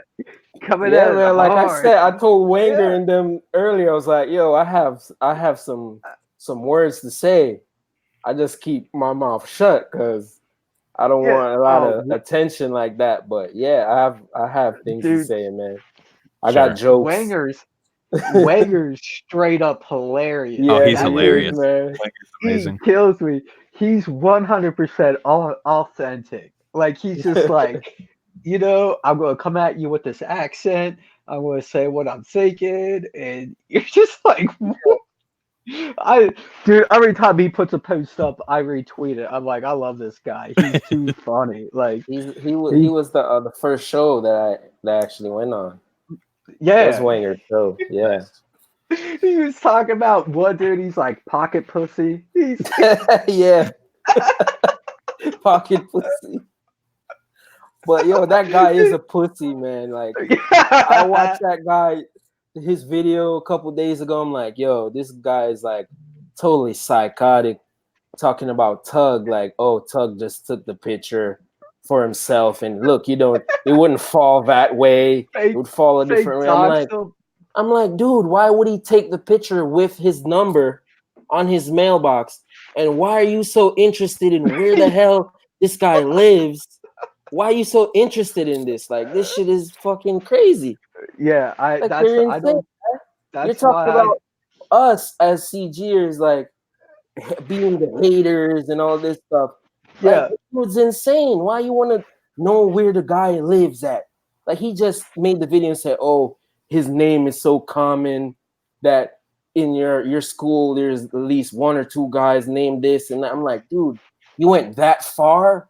Yeah. You know what I'm saying? Far Like, out you of your way. that far, bro. Like, just to talk shit Mhm. on a video and say how this person is bad or whatnot. Like, you're not doing shit compared to him, man.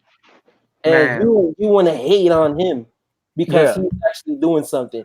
This Yeah, guy who likes to exactly. hate on EVS, like, dude, how much times did I text EVS? EVS didn't even say anything. I'm not mad at EVS at all. I love that man. Like, Dude, I've been watching him for like 2 years. I know still he's busy. DM. You I know what I DM mean? him all the time, and I might get one word back, and I completely Yeah. understand it because he's getting a million but a million this guy's DMs every day. Yeah. This guy's Right. fucking crazy. He's like a freaking scorned girlfriend that won't shut the fuck up. He's like, oh, I'm like, I can't even think right now. Like, this Yeah. guy's so You guys, crazy. are He's saying so everything retarded. you can. I don't No, like. did you hear? What was it? I think it was on Malin's stream last night or night before. Jerkmonger was talking about how he's promised all this work with was it Marvel and stuff, and he got like basically they just like completely ignored him until it was Jerkmonger, right? He's Mexican, right? Jerkmonger. Or Elliot. Mexican descent. Elliot Fernandez. Yeah, Elliot. Yeah. So Yeah. he was saying like they wouldn't show him any love or anything like that until they busted out the comic of Little Homies, and they're like, "You're the one to do Little Homies." He's like, "I want to do Little Homies." Like, what the fuck? That since I'm Mexican, I'm going to be doing Little Homies. Like, That's what the hell messed is that? He's like, That's but I horrible. took it. I needed work. But Right. yeah, that's some garbage right there. Like, Yeah. okay, man. well, we can Hey, put your name on that. I just Cue it up. want to welcome in CB Smallwood just jumped in. Hey, CB. What's up, CB? Hey. How you doing tonight? Can you hear me? You there, dude? Hello. Oh, there he is. There you go.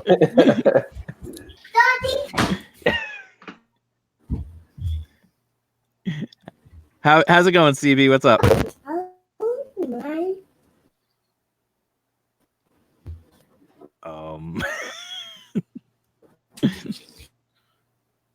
Everything's going wrong for me right now. Like On my end. everything. Really? Yeah. See, I can still hear you just fine. Okay. Okay. Romaine, Excellent. you still look like you're working fine. Oh, Yeah, see- I'm good. I hear everybody fine. yeah, you keep cutting out. You keep cutting in and out. Maybe try Yeah. dropping out and come back in.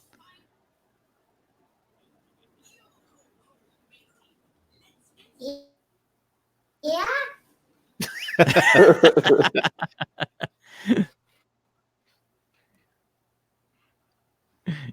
Somebody that Bro Logic just said technical difficulties. Yeah. Okay. Yeah, like everything just exploded for like a minute. I have to say, honestly, like I've been. Let's see. Are you there now, CB? Oh man. Oh, buddy. What's going on? Yeah, just look up my end, like Whoa. it sounds like Whoa. Sounds like you just fast forward through time. We're just skipping through your conversation, man. Everything's what each has.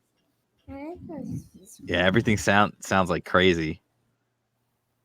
Like when I can hear you, it sounds like. Uh-oh. What was that? That's what we're trying to figure out. That's coming through nice and clear. Yeah. Yep. It's that, Watch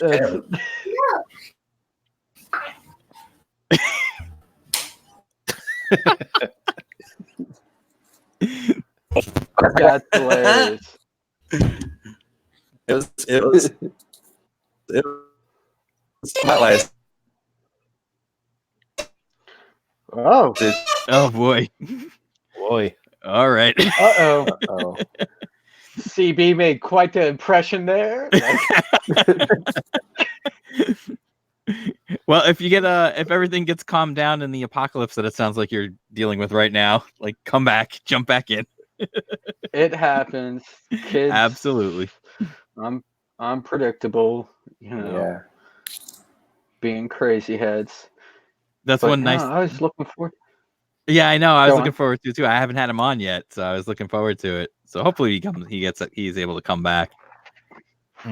Yeah, for sure. Oh my goodness. Yeah, that's one thing that's nice about having a teenager is that they're not going to do that. Yeah, no, I got a 4-year-old who's insane. Like, dude, he only wants to wear underwear, nothing else. He's like running around in his Superman underwear all day. And then he tucks his like ninja swords and like battle swords in his underwear all day long. That's how he goes around. I put clothes on him. 5 minutes later, he's just like, you know, in his underwear, like, let's do it, Dad. And I'm like, man, just chill out. Like, I'm sitting here trying to work, man. And he's like, no, it's time to fight. He's always like, he puts his hands up. He's like, it's Mortal Kombat time. And I'm like, okay, dude, like, whatever. Like, let's Mortal Kombat it. He's like, I'm just imagining now, like the door opens, there's like smoke comes in, and then Smoke like comes through, Yeah, up and through then, the like- doorway. and you just hear Mortal Kombat. I know. Yeah. And then this Hidden little And underwear. in comes this little kid in his underwear. this little yeah, he's this little ginger. He comes out. He's just got pulling out battle swords out of his underwear, swinging them around. I'm like, Jesus Christ, dude, chill the fuck out! Like all day long, he wakes up ready for battle. I'm like, what the hell? Where did you come from? Like, yeah, I don't know, man. He's a lunatic, but it's fun though. Love it. Love every moment of it. But yeah, Oh, yeah. there are man. times where I'm just like, you know, let's bust out the Benadryl. Okay, everyone's taking a few pills. You know, we're all going to take a nap for a day. Let Dad just chill out. That's gonna be me tonight when the stream is over. I'm gonna go take the pain pills my dentist prescribed, and I am going right to sleep. Later. Catch you guys next week. Well, like I said earlier, I had this morning I had a walk. We did a charity walk for my uncle. He's got kidney disease, so we did a charity walk for him. We do it every year. And then after that, Sorry I had to to go hear to that. I had to go to the dentist and have a root canal. Turns out, so Very fun. yeah, so that was Yeah. fun. Then I was saying I played the game of I played the game of, hey, let's go to the dentist, get all numb, then come home and eat dinner. And then we get to play the waiting and see how many times I bit my mouth while I was eating dinner as the Novocaine wears off. Yeah, as it wears off, you're like, I just chewed a hole through my bottom lip. Like, yeah, And I'm familiar with it all. the best part is my wife made chicken soup for dinner, and I'm like, I don't know if soup was the best idea when I've got like I can't even feel half my face right now. Yeah, and you just shoot holes in Just your drooling mouth, like, soup down my mouth. yeah, it's fun, dude. No, but it's funny though, because like in this group of people, like we get on, and then you hear kids. You always hear kids crying in the back room or background, yeah. or like and it's like, oh my god, like we're all like dads. We're all like actual like real adults, like taking care of life, and like it's refreshing, like because you don't hear about that. No, and it's funny because everybody I talk to, as I started getting involved in all of this, and I started talking to people, and just and even before that, just watching streams and stuff, you see you realize like I'm a dad, this guy's a dad, that guy's a dad, like we're all parents, we all have jobs, we're all doing stuff, like everybody's it's just normal, and we're just trying, like we're a bunch of normal people who have our jobs, have our lives, everything else, and are also trying to save something that we love, and which is comic books. Yeah, totally. Yeah, it was so funny the other day talking to Antonio offline or off air, because he's like, yeah, I say stuff and people are yelling at me, calling me a bigot, and I'm looking at him like, how can anyone call you a bigot? Like, he's like, it happens all the time, man. Like, what? Like, that dude's great though. I thoroughly enjoy talking to him. Like, he goes on his rants, and you just gotta let him do his rant. Like, you just gotta let him do his thing, and it's great. Like, it's really good entertainment, and he makes great points at the same time. He's not like just spewing, and but dude, the time travel. If you guys didn't watch his stream with the Oddity on it, like, I don't care if you can fast forward through the whole promotion of Oddity, that's fine. But you gotta go to when he gets on fire about time travel in the Marvel universe. I didn't even know what to say. Like, usually I've got something to say, but dude was killing me. You just hear me giggle in the background like a little girl the whole time, like little schoolgirl. It was so funny. Dude kills it though. Time travel, I can't stand time travel as a storytelling device. It always was. Well, it's funny because like as much as I say that, like, don't get me wrong, like I love the Terminator. I love Terminator 2. I'm a huge Star Trek Next Generation fan. Like, so like Star Trek Next Generation has all kinds of time travel issues and stuff that happen through there, and I love all of it. But at the same time, like, eventually, if you do it for too long, it just gets like twisted in on itself and just turns into a giant mess. There's always going to be holes in it. And it's funny. It's funny. Indie Dave like specifically did a stream yesterday and had me on just to talk about time travel because of all the stuff with Antonio. Yeah. It was so funny, dude. I enjoyed every moment of that. Well, like I like certain things, like I more than just like, oh, this person traveled to the future or this person traveled to the past or whatever it might be. Like, I love the thing, like that one episode of yesterday's Enterprise. Everybody loves that episode of Next Generation. It's the one where the Enterprise that was supposed to have been destroyed doesn't get destroyed, and it changes all of history.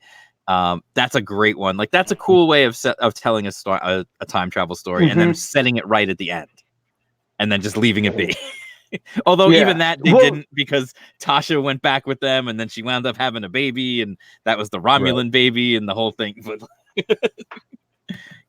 yes, Pablo, what's up? Pablo Romero is here. Hello. Hello. What's up, man? Hello, everyone. How you doing tonight?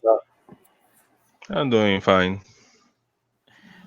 Pablo, I wanted to have on because Pablo, I love this man's art. Like, I absolutely love this guy's art. I did a feature about his web comic that he's got. I read it on Tapas. Originally, it had a different title. It's now called Maneater. So if you're watching the stream, go check out. It's on Tapas and Webtoons, right? Yes. Yeah, so it's on Tapas and Webtoons. Go check out Maneater. It looks like you're gonna read it, and you're gonna feel like you just discovered a long lost comic that you should have known about back in the day, but you probably weren't allowed to read because you were too little. Like it's kick ass. It really is. That's awesome. Thanks. But yeah, I had a feature about it in the zine and Indie Comics Underground. And the first one I did the webcomic spotlight because I feel like webcomics kind of get ignored. So I did that, and I did it about Maneater because it was just I absolutely love this guy's art. I'm gonna see if I can bring it up and just show you guys what it looks like. Just give me a minute. Yeah, for sure. I love the bookmarks that you're doing for Tales from the Stacks, man. Oh, thank you. No, Pablo has really good art, and yeah, glad you stopped in here, man. Like, Yeah, it's always, I was free, so of course, if you're free, like, might as well promote the stuff, man. Like, And you also no stream is ever too small. You also had you did the cover for Magic Cop. yes, I did the cover for Magic Cup. I made one of the covers for The Good Night by Crystal McGee, Yes. Yes. and I don't remember if I did something else. I drew some pages for a project called Seven Legions that is currently live on Indiegogo.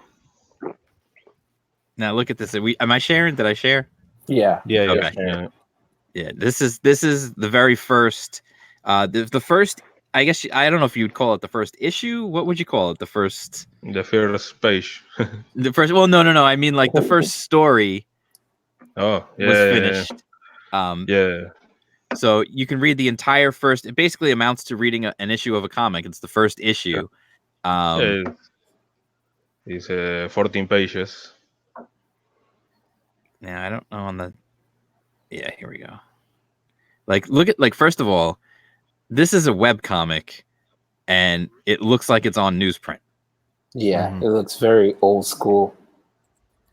Like your process for how you do this is just amazing to me. Every time you post something, I look at it and I'm just like, how is this not something like I don't understand? This is time travel to me.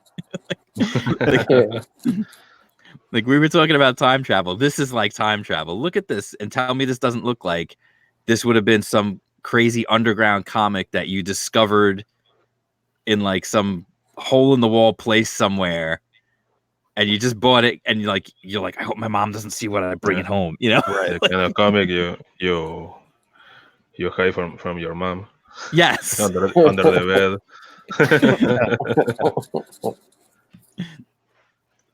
bed. Like, and there's a great. I don't want to. I mean, if you get a chance, like, I don't know if anybody in the audience, if you know what Tapas is, or webcomics, you can go to tapas.io. Webtoons. Or yeah, you can go to tapas.io or go to Webtoons. And you can just straight read. You don't even need to sign up. Like if you just go right on if you just go on your browser, you can just go there and you can read it.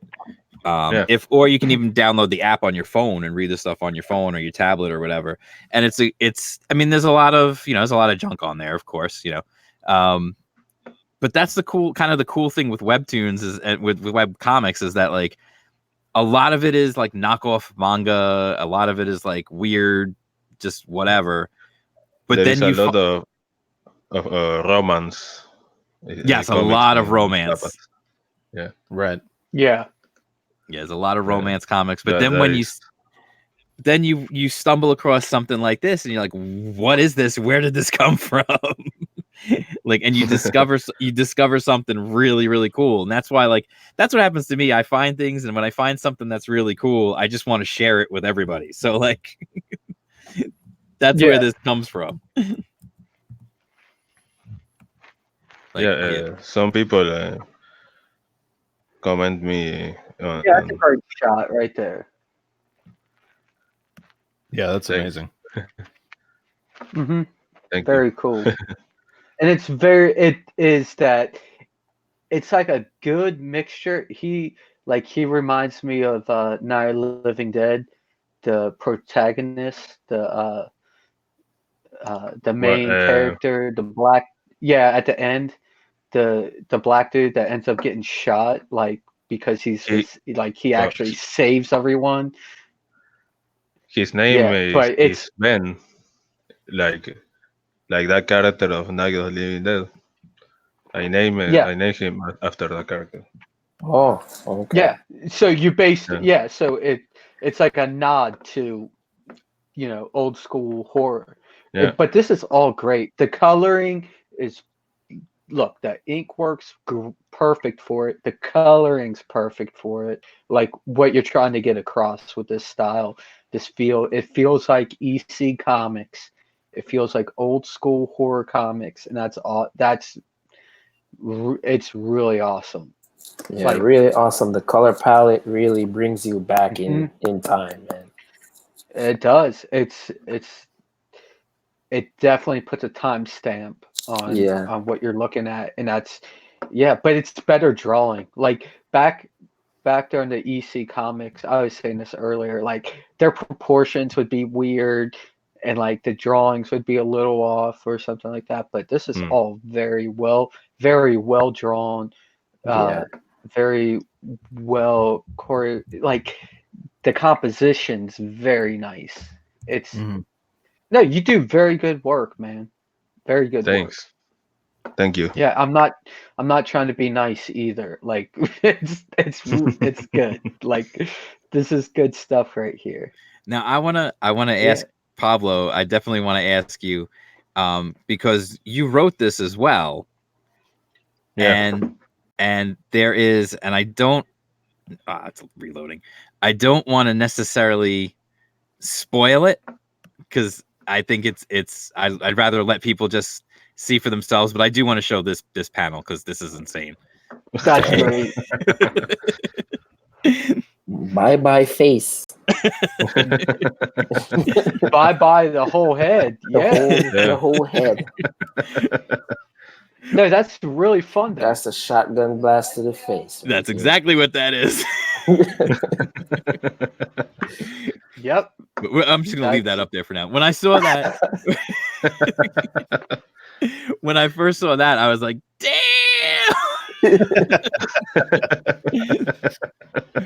Yep. But then, I mean, you wrote the script as well, and there's a pretty big twist at the end. I don't want to give it away, although I mean the title might lead you to know what happens. But when I first read it, getting to the end, I was really pretty surprised by what happens at the end of this first story. Did you have in mind, like from the beginning, that you wanted to do sort of a horror story with a twist that just people wouldn't be expecting? Well, it's funny. This comic, the idea for this comic originally was to do a sample of a comic in color, and the idea of a guy with an axe chasing a girl in a cemetery was something I also thought. I tried to do it a lot of times.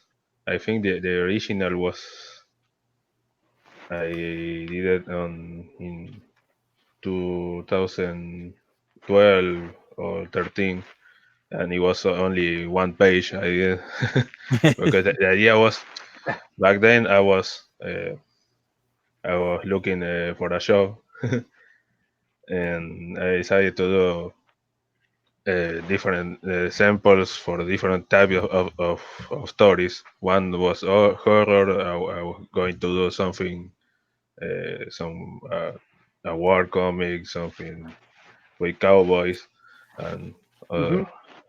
other stuff. I started with a horror comic, but I never finished. I tried it several times and never finished. And last year, I said, well, I need to learn how to do a comic in color because many times people ask me to do or colors for them in the comics I drew, no? Mhm. Uh, so I thought, well, I need to now that I can do illustrations in color. I need to try how to do a comic in color, and I started with this idea, this Hmm. whole idea, and I expanded it a little, and, I said, well, I can publish it on Tapas because there's another comic that I drew on Tapas called Berserker, the script of mine. Hmm. Oh, Uh, okay. and I said, well, okay, that is the reason why I know Tapas because I didn't.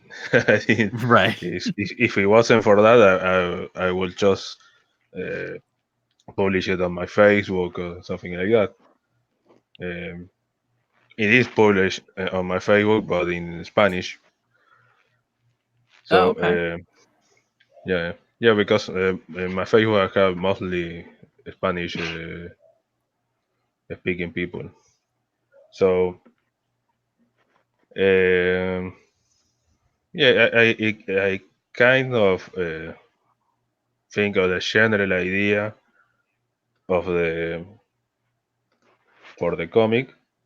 It was going to be 6 pages at first, then it was 10, and then 14, and each page was I just wrote the description of what's going to happen and not a lot more. Then the dialogue I kind of came up with stuff in the moment. Yeah, Well, I understand that. I had a general idea of what I wanted to do, but I was going each page at a time. Yeah, There wasn't a I lot of did. planning. I did the exact same thing as you're saying right now. Like I had a story in my head and I just drew it out, and then I hired a writer. But no, you like this is really solid work, dude. Like very solid work. And are do you have this up on Indiegogo or what platform are you using to like push it? No, No, this is I'm only doing it Is a for free on like a web? webcomics. yeah, Yeah, yeah, this is Oh, on Tapas and on you Webtoons. It's just free. yeah. you It's yeah you free. gotta push. You gotta push this, dude. Like you should be making money off this. This is really fun work that would really like tune in with a lot of old school horror like comic fans. I would Like totally buy a collected it's edition. I would definitely I would definitely buy this. Like do you know what? I will not even read this comic until or look at it until I can buy it. For the sheer I won't. I would not do that. It because this it's like there's all sorts of different you know tastes in comics and stuff, and this like really tunes into my taste in comics. And yeah, I like if I was seeing this for free online, I'd be like, uh, after the first like 3 panels that I saw, I'd be like, okay, I want the whole thing, and I want to pay for it and read it. Oh And yeah, no. As soon that As soon as I That's saw what it, you should be doing. as soon as I saw it, I lost my mind because I was like, "This is absolutely insane! How good this It's is!" so fun. It's so fun.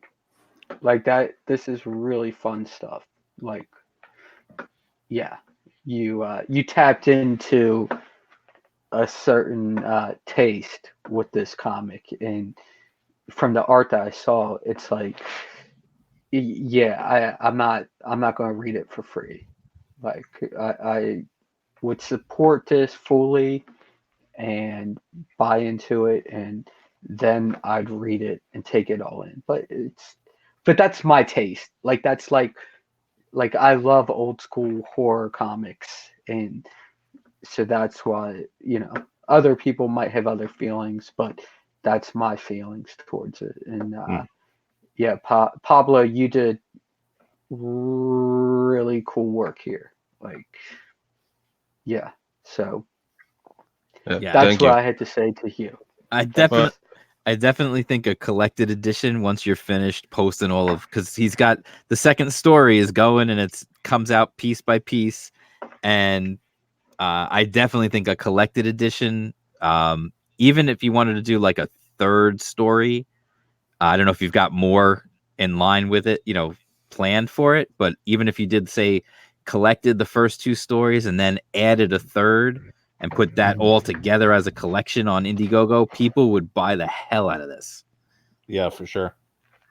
Yeah, I have an idea for a third story, and what I was thinking of doing is release it on print on demand. Okay. So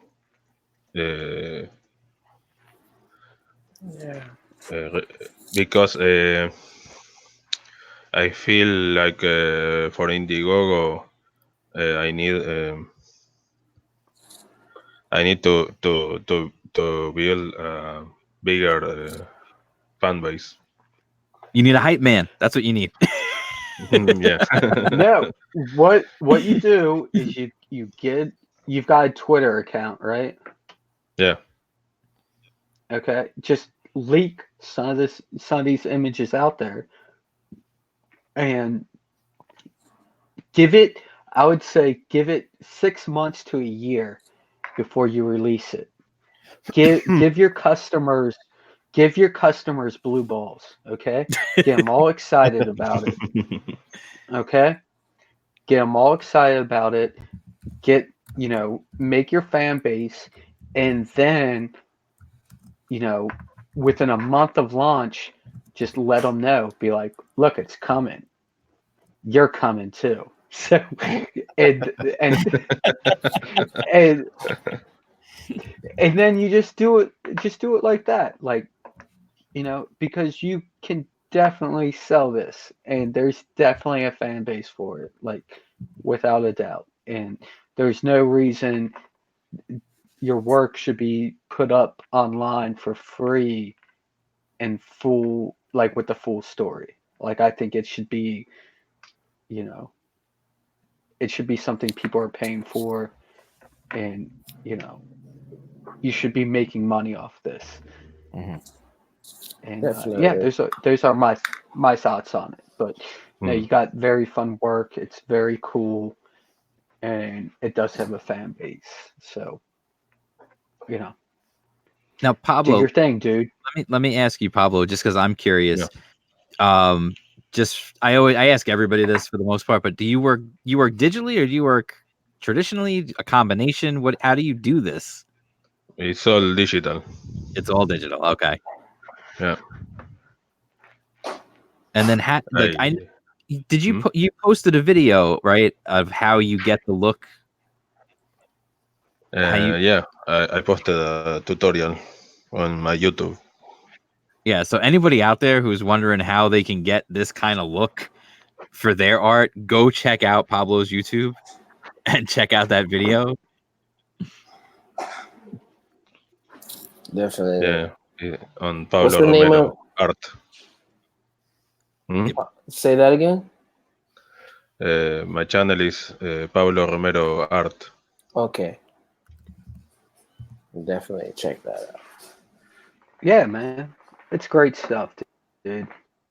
Yeah, that's why I Very felt, fun. I really like right from the get-go, when I was putting together Indie Comics Underground, one of the things I said I had to do was to put in something about web comics, and definitely I knew right off the bat that this was going to be the first one I featured,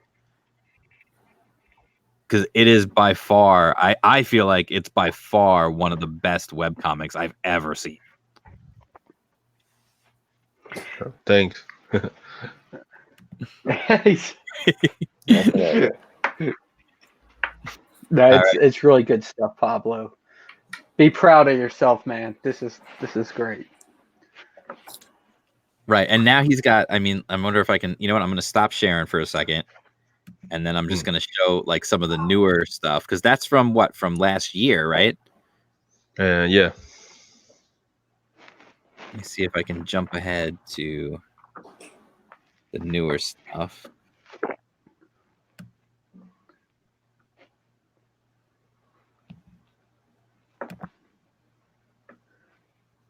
All right. Like this, he also was nice enough to post in between chapters progress on his cover and everything else. Sorry, let me start sharing again.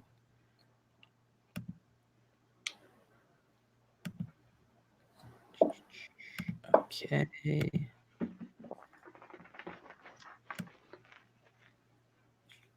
So like you see like work in progress right here. He did the cover. This cover you did traditionally then. Yeah. Mm-hmm. That was with color pencils.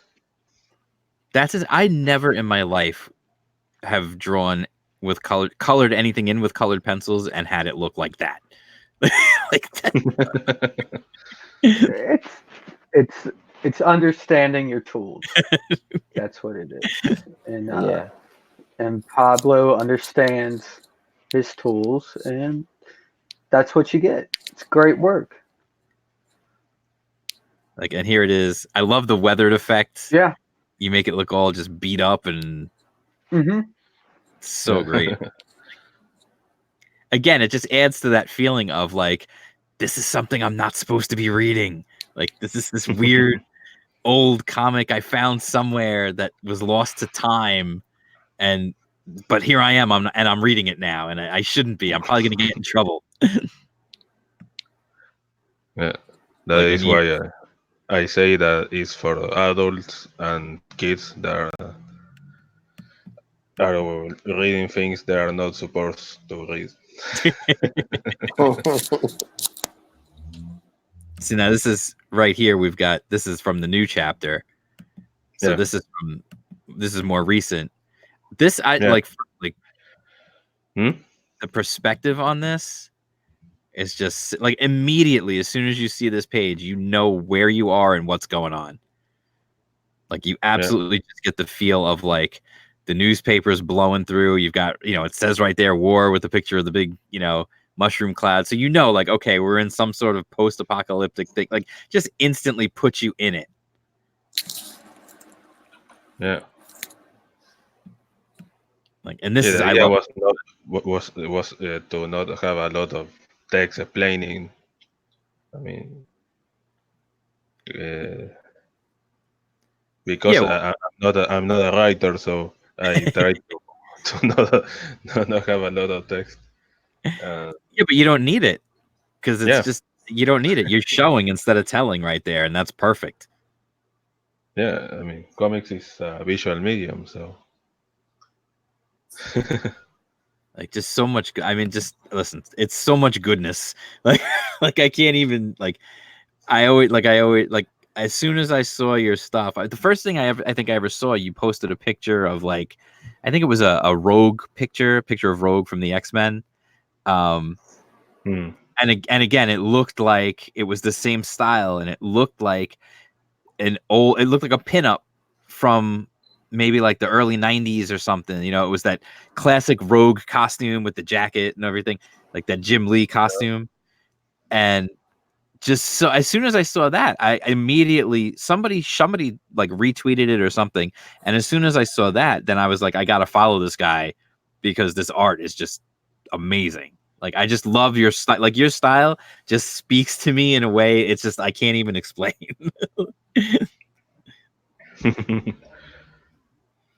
Like so now I know you're doing covers for people, you're doing other stuff. When are you gonna do a full book for somebody or for yourself? Well, I am working on a full book. It's called Cyber USA. It's about a gymnastics team that gets attacked by a group of terrorists, and they got really mutilated, and then come back as cyborgs built by Yeah. the US government. The Going script is deep not on mine. it. Going deep. That's amazing. So there Yeah, the script is not mine, and it's still we are still working on some pages. So I don't know exactly when it's going to launch the Indiegogo, but it will be, I think, soon. that's awesome. You gotta who's writing it? Um, Rob Casey, I think on Twitter he's Captain USA. That is the name of the one of the characters. His name is Captain USA. Yeah, yeah, one of the. the yeah, I think I have a. I don't know how to share the screen here. I have the one of the covers I did for that. Oh, you should have a share screen button on the bottom, little thing that says share screen. Yeah, I see it now. Okay, I'm going to show you soon. Take your tranny porn off. I have a background by Luis Royo with a lot of naked girls, so I don't want to share right now. As long as they're real girls, it's fine. Definitely. Well, not on YouTube. Yeah, that is the problem. It's still fine. Freaking YouTube and their phobia of boobs. Let me see.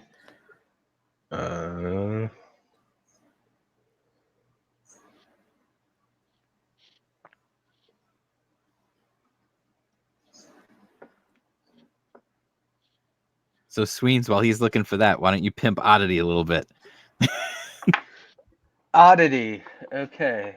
Oddity is a story about a mutated swamp punk kid that gets thrown into this role where he has these insane powers, and his whole purpose is to let this swamp heal. And he doesn't take his role very seriously. So during his negligence, he unwillingly releases all sorts of pandemonium on or havoc on the town and the swamp. And like these monsters are released. Well, they're two guys that get mutated, and they just go nuts, and it's just pandemonium. It's insanity. The first book just throws you right dead in the middle of action. It's just a very fun book. It's got very fun visuals, a lot of action in it, and no, I think people will dig it, or hopefully they dig it. And, it seems to be picking up some steam, whatever. And, no, it's a very fun book. Fun, once again. Yes. Fun. It's fun. It's fun. Definitely fun. Again, that's the thing we've been looking for. We're looking for Yeah. fun here, guys. Lots of fun. So Pablo, this is the cover for that book now. Yeah, this is one of the covers. One of the covers. Yeah. I love the idea of gymnasts who get like torn apart and then put back together as cyborgs is Yeah. like Uh-huh. phenomenal. Yeah. Yeah, it looks like she's got some naturals on her too. Yeah. She's got some natties on her. Very nice. Now, what did you say the title of this was? Cyborg USA. Cyborg USA. Yeah. So that's going to be on Indiegogo at some point, right? We just don't know when yet. Yeah, I don't know either. I know it's probably going to be soon, but I don't know exactly That's when. cool. That's awesome. That's awesome. I think I have some pages here that I can show you. Yeah, absolutely.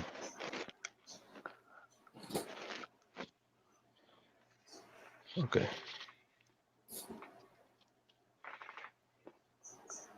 Oh, that's cool. This is Nice. page 1. That's awesome.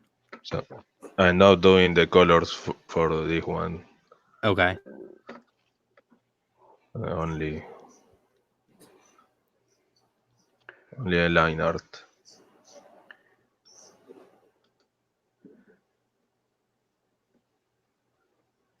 Little upskirt. Yeah.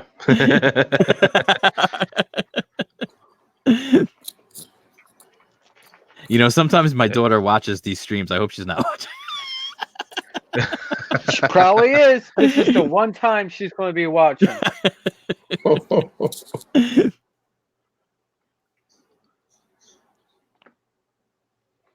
Yeah, these are great. Yeah, this looks great. This looks like fun. There's that word again.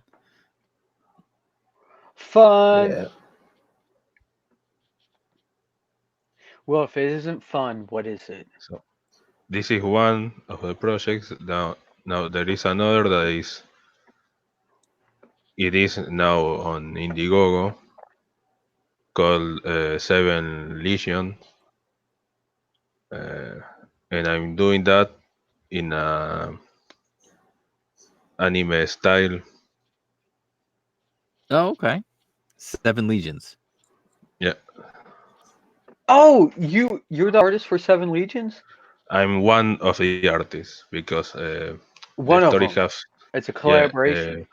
one is I think is Henry Ponciano. I think he's called.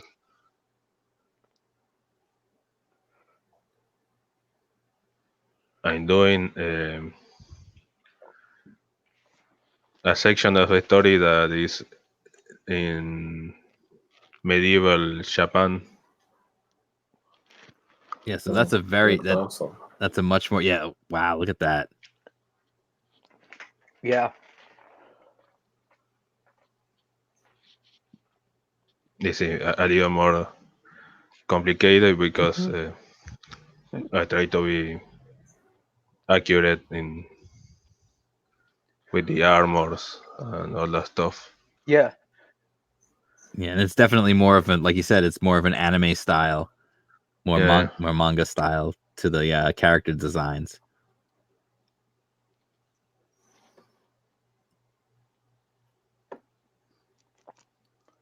Oh, that's gonna leave a mark. Yeah. Yep. Nice. Yeah, some I good would- motion in there. Yeah, I always find it amazing when somebody can bounce from style to style like that too. It definitely takes something. Like, yeah, because this is very, like, that face right there, very manga. Like, It's very, Very Miyazaki. very Eastern. Yeah, I mean, Reminds me of Hayao Miyazaki. Yeah. yeah, I could see that for sure. Yeah, that's got to. I mean, that's got to be like when you're doing that. If you're drawing from your style and then going into a different style like this, you've got to like sit down and mentally make that switch. That can't be easy. Hmm. Yeah, no, it's complicated because I sometimes I do anime Oh, style illustration, but it's not hey what it guys, comes naturally for me. Yep. I'm gonna have to go, guys. I'm sorry. No, it's okay. It's all I good. just got called. I just got called into Ethan's stream. Oh, dude, so, go, Go. make some money. Go, yeah, go, go, go. I'm Yeah. I'm sorry. I'm gonna try and make this work, Dude, and hopefully I don't. do me a giant favor when Yeah. you pop into Ethan's when you first get in and say, "Oh yeah, I was just on Jam Creates." You're like, check out Jam's Creates. I will. Yeah, I will. please do. I'll do it. Tell Ethan I'll do that it. I've been trying to get in contact Do with him. Otherwise, the only time my name gets I'll- mentioned is when I send a super chat. I'll do it, man. All right, guys, you take it easy, dudes. Take All right, care. Have a man. good night. Happy for you, bro. All right, later, guys. You too. Good night. Later. Later. Bye. Mhm. That's great, man. No, Yeah. that's awesome. Listen, I'm not gonna Yeah. stop anybody or tell anybody not to go on Ethan's stream because that's the place to be. Yeah, This I mean, That's the dream house right there. exactly. The Barbie dream house. That's like, I mean, that's you get called to Ethan's show. That's like, you go. yeah, you need to go. You Yeah. have to go. Absolutely.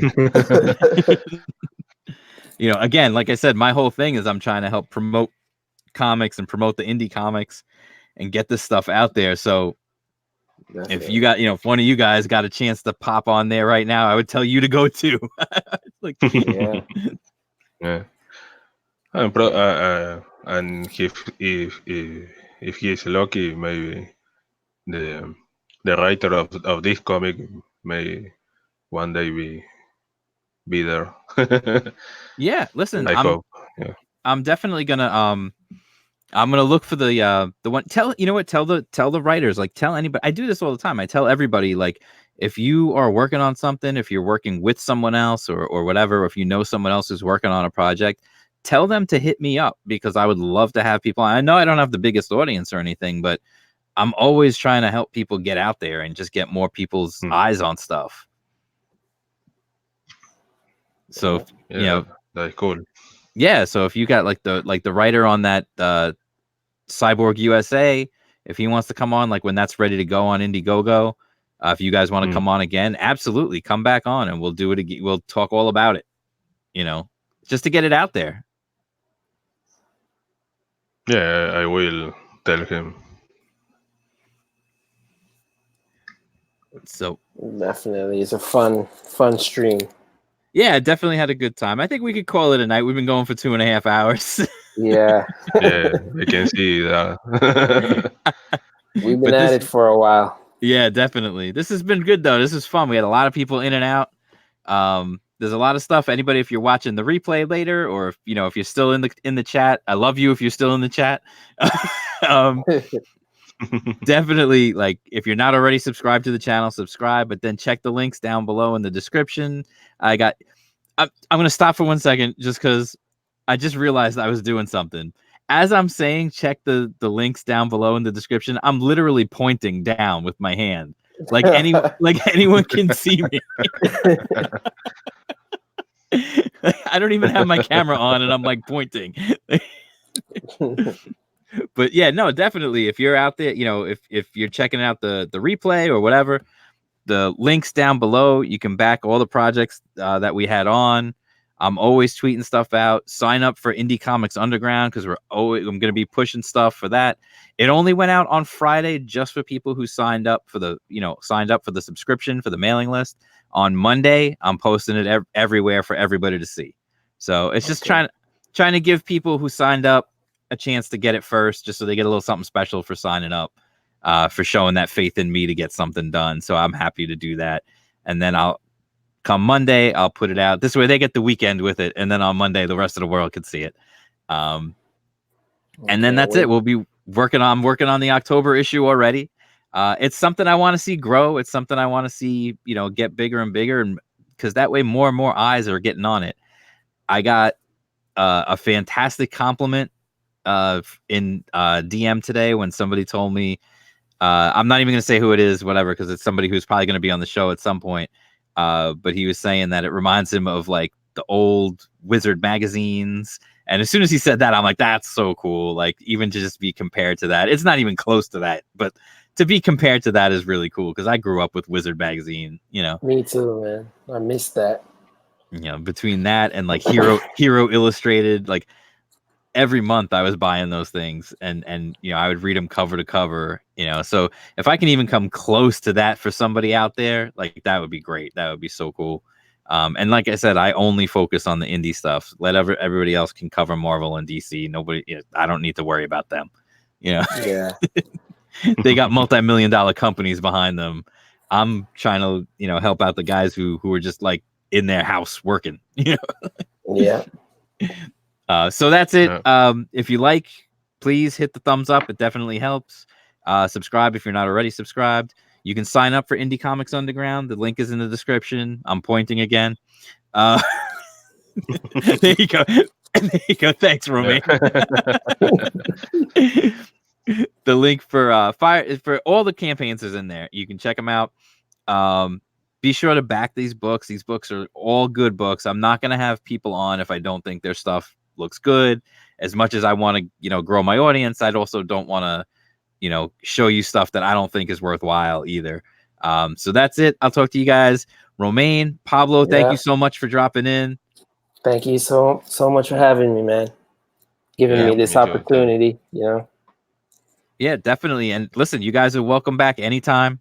You want to chat, just hit me up. If you see me in a live stream, hit me up on Twitter. I'll shoot you the link. You jump right in. All right, bro. I definitely will. All right, cool. Good night, everybody, and peace out. Peace. Good night.